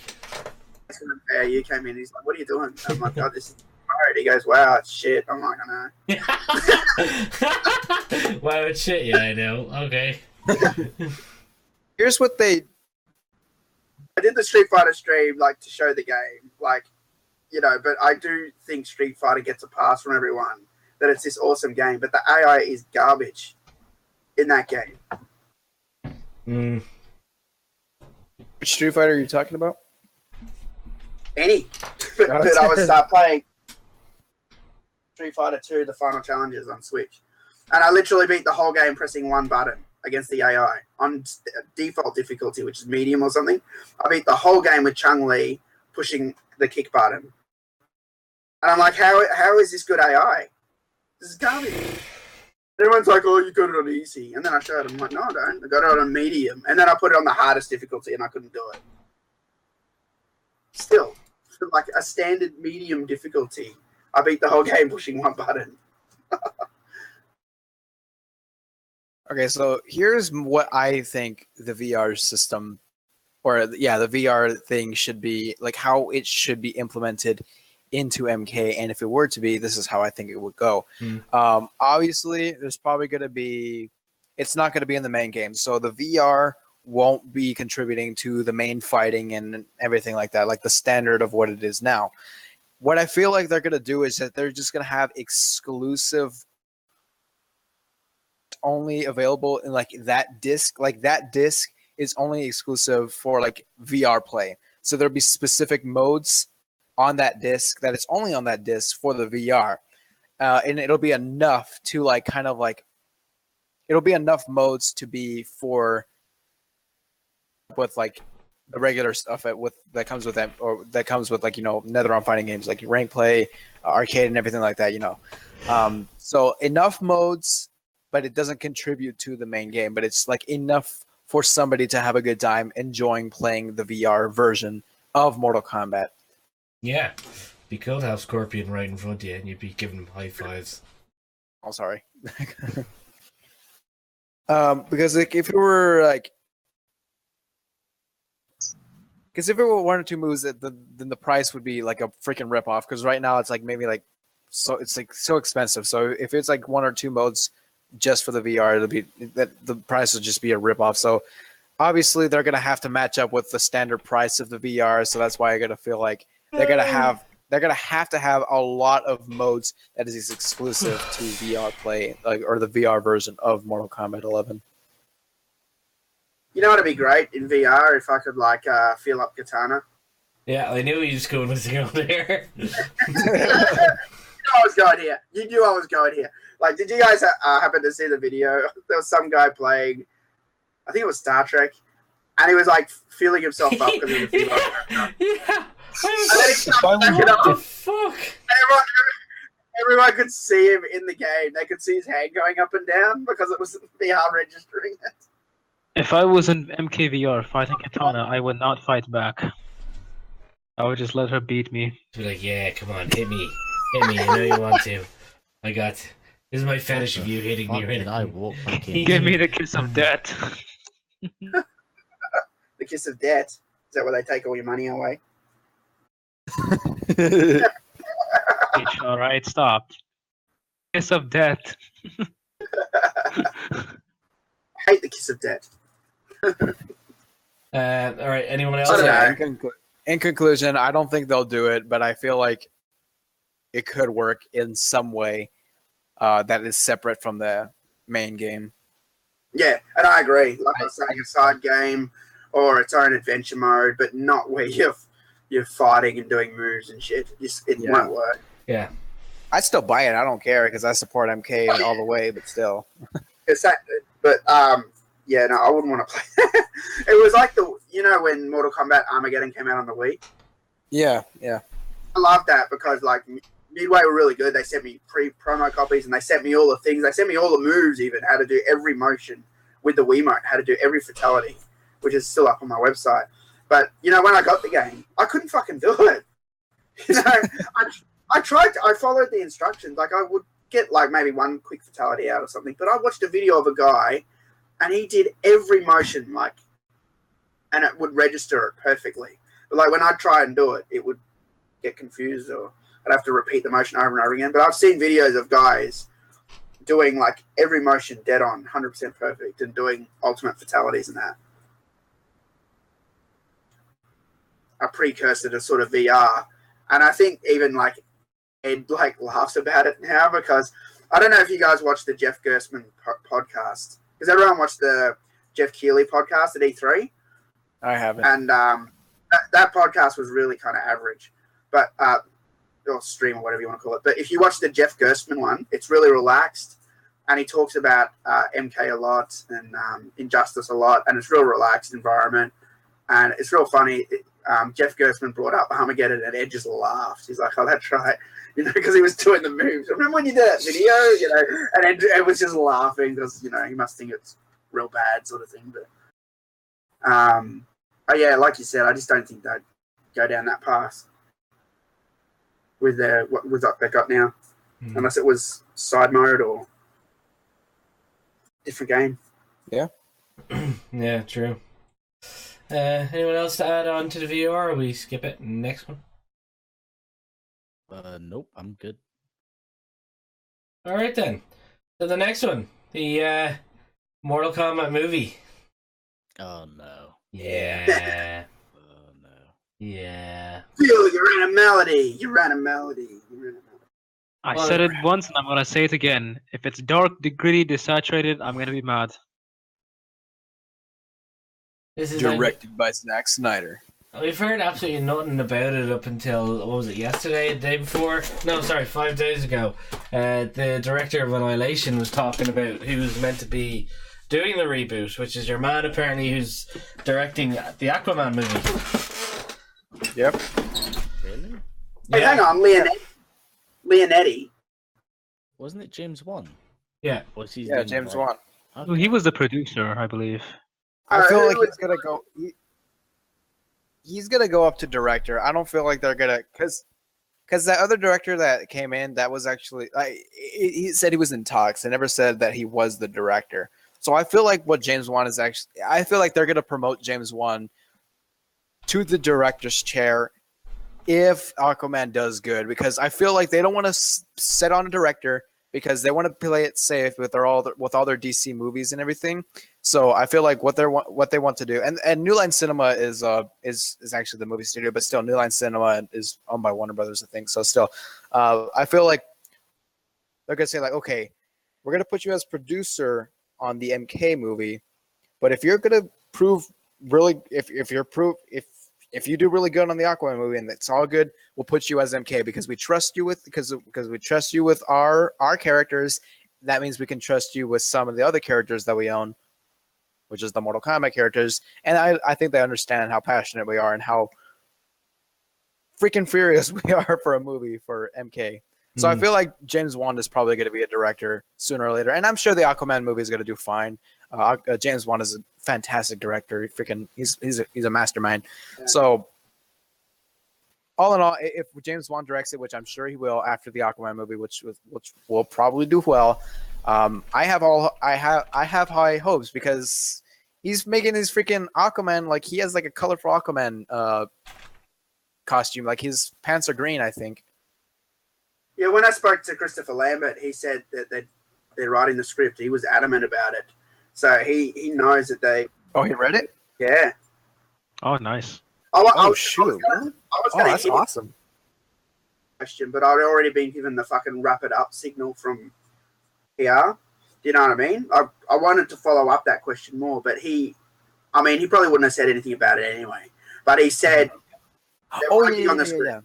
Yeah, I remember your interview. Yeah, I saw it. What the fuck? I forgot about it a little bit. It was only quick, but he said they worked on the script. They're working on the script, and he seemed adamant about that, and that he wanted to come back and play Raiden.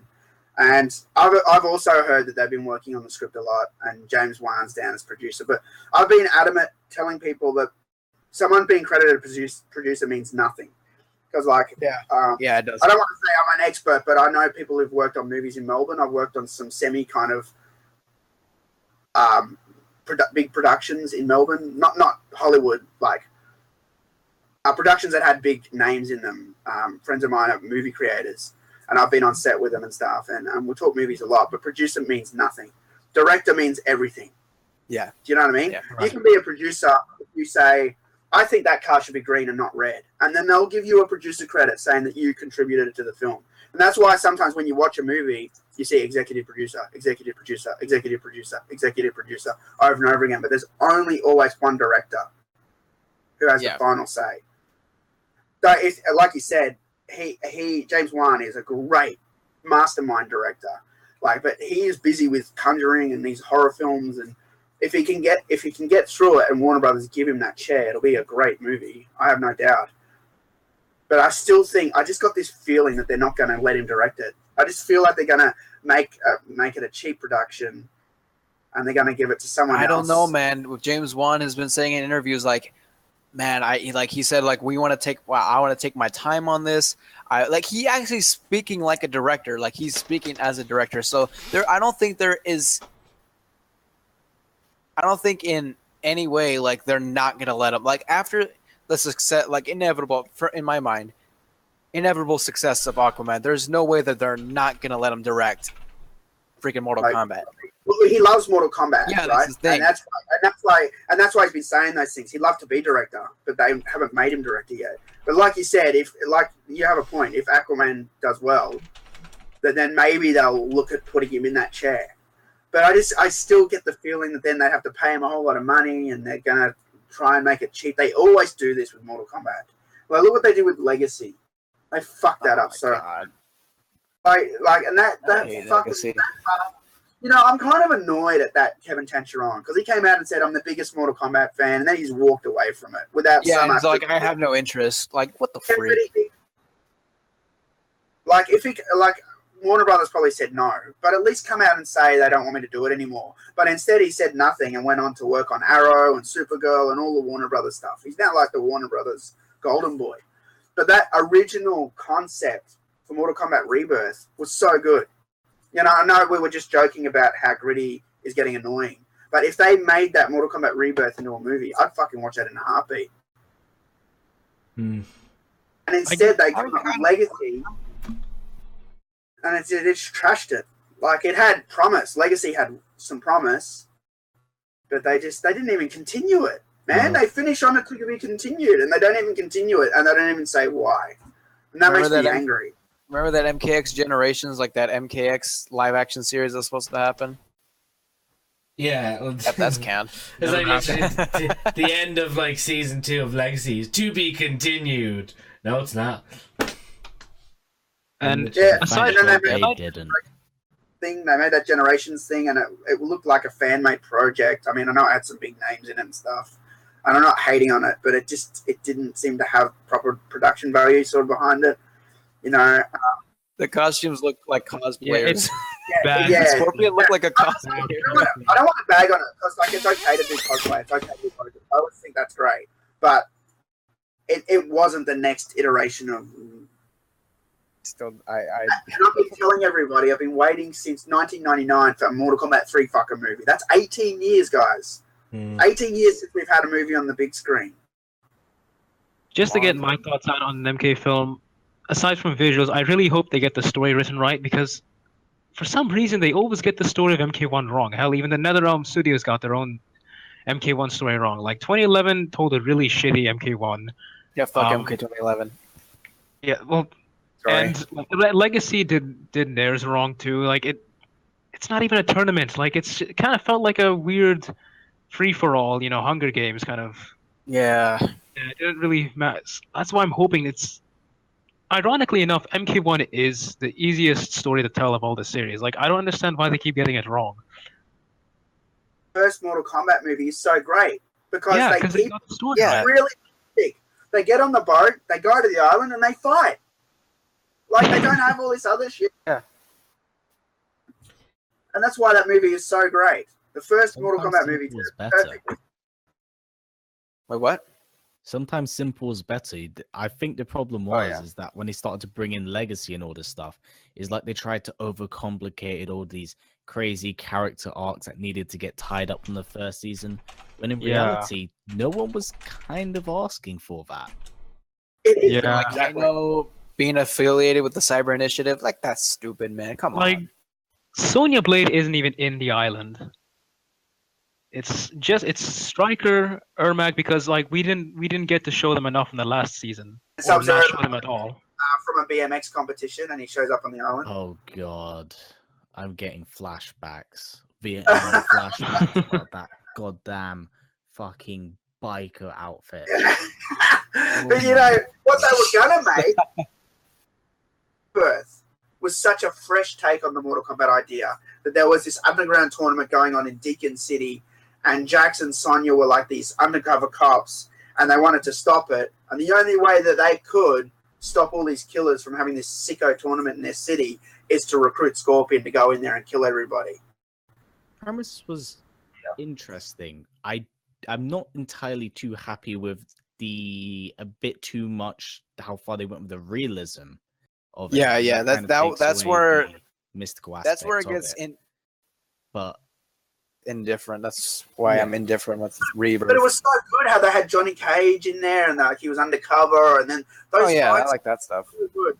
I know some people didn't like Baraka and stuff. They thought it was weird. He looked weird and stuff. But I kind of like that. The Doctor goes crazy and self-mutilates himself. You know, it's not a far cry from some of the shit that goes on out in the real world. But I just thought that it was a really unique idea, and I thought that would have been great. And instead, Warner Brothers got their hands on it. I remember being at E3 and hearing them talk about that. No joke. I was playing MK11 at the back of the Warner Brothers booth, and I was pretending like I wasn't listening, and I was listening to every word they said. They were from Warner Digital Home Premiere, and they were talking about they were going to turn it into a web series. And I'm thinking, oh God, please don't fuck it up. And they did. And I did. And I remember being there, like witnessing it, and they're like, yeah, we're in discussions now, and and all this crap. And then I emailed guy who played Reptile at the front, Richard Dawson, great guy. Who was So yeah, history. Did you get your thoughts out on MK movie? sorry? Not really, but the thing is, with the MK movie coming out, like, I'm optimistic for it to be good. Like, if it's handled well, if the people really love the material and actually know how to handle it, it will be a good film. But the problem is, it's whether or not Warner Brothers will give the writers the green light for what they want to do. Because that is a massive thing we see with Warner Brothers. It's what we saw with Suicide Squad, where there was 2 different scripts and how there were 2 different edits and how they merged into like one freaky weird film. It comes down to what the studio wants at the end of the day, and I hope that if whoever directs it or produces it handles it and it's done by the director, there's no studio interference, and it's done by someone who loves the material he's making.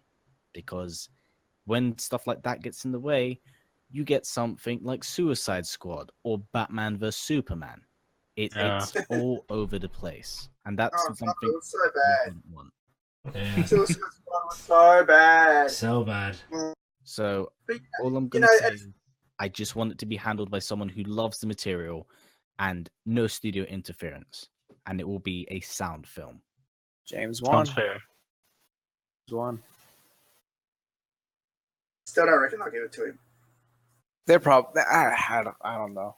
So wait and see. I sound like a broken record, man. I don't see them not giving them to him if Aquaman is like a huge freaking hit, especially if it makes like maybe close to $1 billion dollars, or like maybe like if it makes like 800,000 or like maybe like 800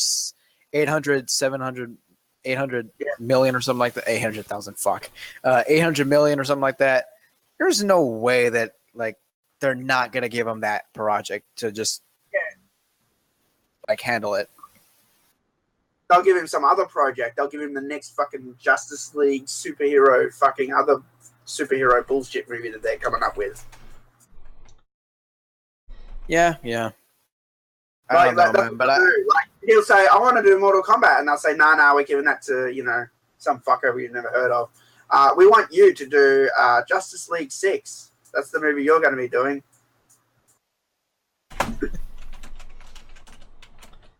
Right. You know what I mean, right? I'm not meant to sound like a smartass, but it's just like if you look at the history of like how they do things, like that's what they do. Like there's no love for video game movies. If you become a superstar director, they're not going to let you direct a video game movie. because they know that's where it ends, or that's where it's failing right now. Game movie tainted. Yeah. I don't know, man. If there was any studio that would let you like, if there was a good director, if there was any studio that would let somebody make a video game movie from a good director, I think it'd be Warner Brothers, because Marvel can't do it, Disney can't do it because they don't own like any video game rights. Sony's just garbage. What else? What else you got? That's pretty much it. Those are pretty much the three main studios. So I hope I'm wrong. I really do. I'd love to see him direct it, but I hope you're wrong too, and I hope I'm right. Yeah, I just by looking at the way it goes, I just reckon that's not how it's gonna go. Yeah, like I said, I hope where you're coming from though. Yeah. Right. Anyway, enough of the movie. So, All right. I don't mind. We'll probably do you want to leave right until last, and then we'll talk about the Encyclopedia?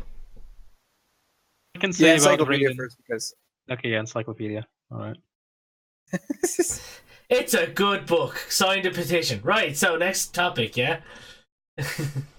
You know, I wasn't a big go ahead. proponent of it at first until like one of my friends who's like a huge stickler for the MK lore started working on it and collaborating with the other guys, and I'm like, yeah, okay, as long as he's like has some sort of creative control and like separating, making the two timelines and sort of be in Explaining separate it. categories, I'm perfectly fine with it. Because like for the longest time I've had my biggest concern was like, how are you going to be able to tell two timelines in one encyclopedia, because they're very different from each other. Mm. Now I'm okay with it. I think they should be separated. I've actually got the Encyclopedia, the prototype. Yeah, I have it too. And I think they've done a nice job on it, and I can see he's put heaps of work into it. Yeah, they've been sending me a load of I'm not screenshots. against it. Like, there needs to be more stuff like this, and it bugs me that NetherRealm and Warner Brothers. I'm surprised because Warner Brothers love money so much. I'm surprised they don't put out like soundtracks and shit and art books. Yeah, that's encyclopedias. I've got the Midway one, and Midway were fucking broke. They did a book. I've got it. They had artwork from Shaolin monks and all these cool sketches you've never seen, and all these details. And I don't understand why they don't continue to keep doing shit like that. The fans want it. Why not give us what we want? I have a sneaking suspicion that probably the reason why they don't want to do an encyclopedia, because they know they have fans who are like sticklers for the lore and like will call them out on something that isn't consistent. They probably don't want to deal with that shit. Well, it's possible. Yeah. Didn't Ed Boon like personally say like no? Yeah, to he the flat out said encyclopedia? no. That's what? Oh my god. But wait, did he flat out say no, or did he kind of like say it's a good idea, but I was hearing that he flat out said no. Like it actually went to Ed Boon's office and he just said no. oh wait, Yeah, he that's said, that's what the Encyclopedia lad said. He said like Yeah, apparently literally like okay, they had showed it off and everyone liked it and all, and then it got to his desk and it just he just said no. But, I heard that.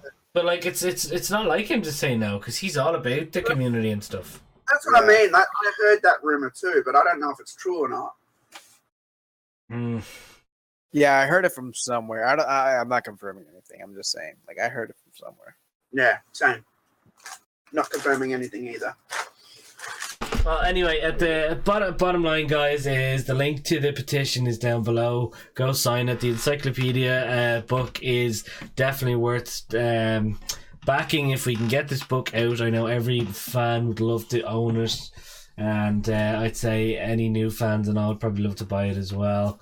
Definitely. Exactly. I'm going to throw up some, while we're talking about this, I'm going to throw up some screenshots and stuff to show to people what the kind of effort and stuff that the lads have put in. And just like, it's going to be such a sad thing to see all that effort go to waste if it's just a generic no, and that's all they get from all this work. Like, because I'm spewing because he's going to have something at Combat Con, he told me, but he won't be there. I would have loved to have talked to him in person about it. Yeah. More. I wonder if Ed Boon will be there. He probably won't. I'm hearing rumors. You're hearing Ruben said he's going? Yeah, rumors. I didn't hear what you said. Sorry, I'm hearing a lot of rumors that he Okay, might. because if he goes, then I'm gonna do as much as I can to go because that's on my bucket list is just to meet Ed Boon or just to shake his hand. It's Have you met Ed Boon? Well, you need. You do YouTube and streaming. You should be able to get a media pass. I'm not that big enough. Yeah, me neither. I think I had tons of subscribers, bro. Yeah, I don't know. I feel like I criticized MK too much. Dude, Like I've been criticizing MK since 2006, and I've only got 19,000 subs. You can get a media pass. You can go to E3. You can. Feed your hate. Yeah, It only makes you stronger. Get onto I don't know, man. Uncaged Games or Dashi and ask them for a ticket. I'm not that big. Whoa. Like 200,000 subs. I'm looking you up now. I have over 60,000. Wait, Well, what? that's good. I used to have 700 until Warner Brothers happened. No, it's not a new channel. Shit, it's not the same. I just reached 281. I'm so proud. Okay, have you? My channel's dying big time. Have you met Ed Boon? 4 times. What? I hate him Yeah, so man. much for it. I tell him it I've every been day. promoting MK since 2006, dude. Yeah. I'm actually kind of like not like good friends with him, but I'm friends with him every time I see him. He's like, "Hey man, how's it going?" And we have a little discussion, and it's not just can I interview you? It's really friendly. He's really nice, I got to interview him for like half an hour, man, in 2008. You never get that these days. I think if I were to ever meet him, I would probably ask what was going on. My main questions would probably go around what the hell was going on with MKX. Like I want to know because that was a roller coaster ride. So much hate and soul. We dragged that game and everything with the DLC. I just want to know. It would be a question, but I think he might tiptoe around it. Yeah, Ask it. you probably will. Like I'm expecting that, obviously, but I just want to ask that. Ed's really friendly, but I don't like think there is the same way that fans feel about the game. Like if a fan said I didn't like MKX, then he can't then say, "Oh, I agree with you." You know what I mean? He can only say what he thinks about the game.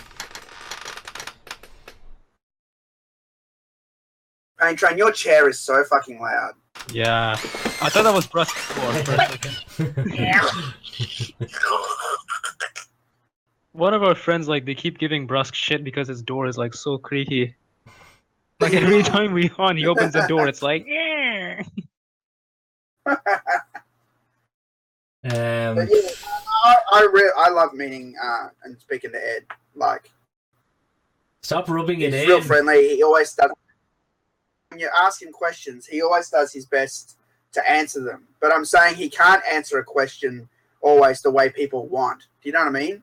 Like someone would go up and say, "I didn't like MKX," but if he didn't like MKX, then he can't agree with them.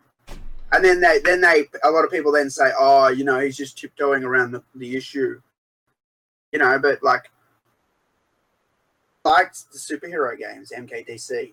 He's come out and said they'd never do another one because he loves where Justice is at now. But I think at the time he really liked the idea of MKDC because he's such a big superhero fan. Yeah. And he fixed that with Mortal Kombat. Fuck Yay. yes. Yeah.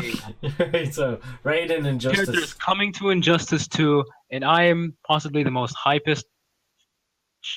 But again, you see, we're not 100% sure I confirmed. don't even know how to on that. describe myself.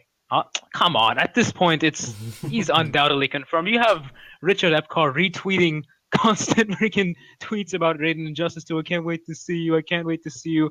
Not to mention there was. Right, so Raiden and Justice. Yeah. Woo. It'll be fun to grind the gear again like I did for Sub-Zero. I wonder But, if I imagine they put in the evil Raiden and it kind of expands the story a default. bit. Well, There will be a Dark Raiden shader, I'm sure. There will be a Dark Raiden shader Yeah, for this- sure, but I'm Okay, wondering thanks if for it'll repeating what I actually be the said, you default. asshole. No. But I was adding something to it.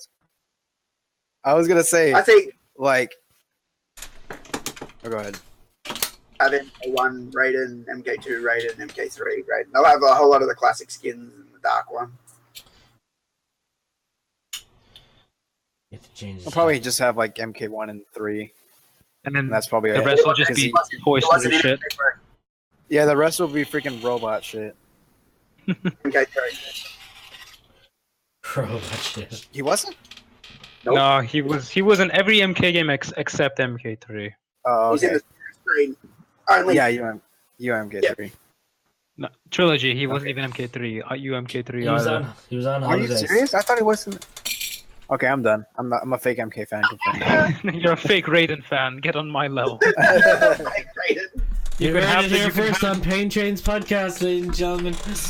You can have the hat, but you would not have the soul, my friend. Let's get it right.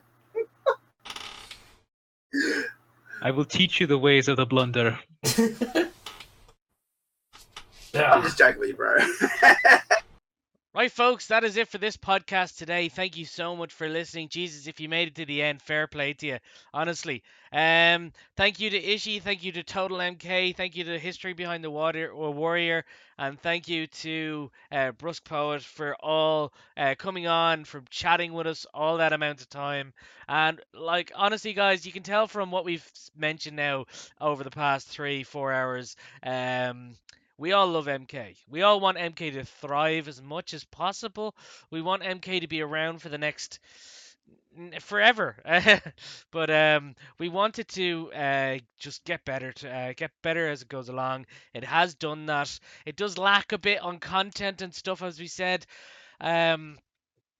Like the older games, Deadly Alliance and Deception had so much in terms of photos, concept art, little funny movies, mini games and stuff. And then we get into the likes of 9 and 10, and like there's not really team photos anymore. There's not really kind of like funny videos and stuff, and we'd really love to see them being brought back, to be honest.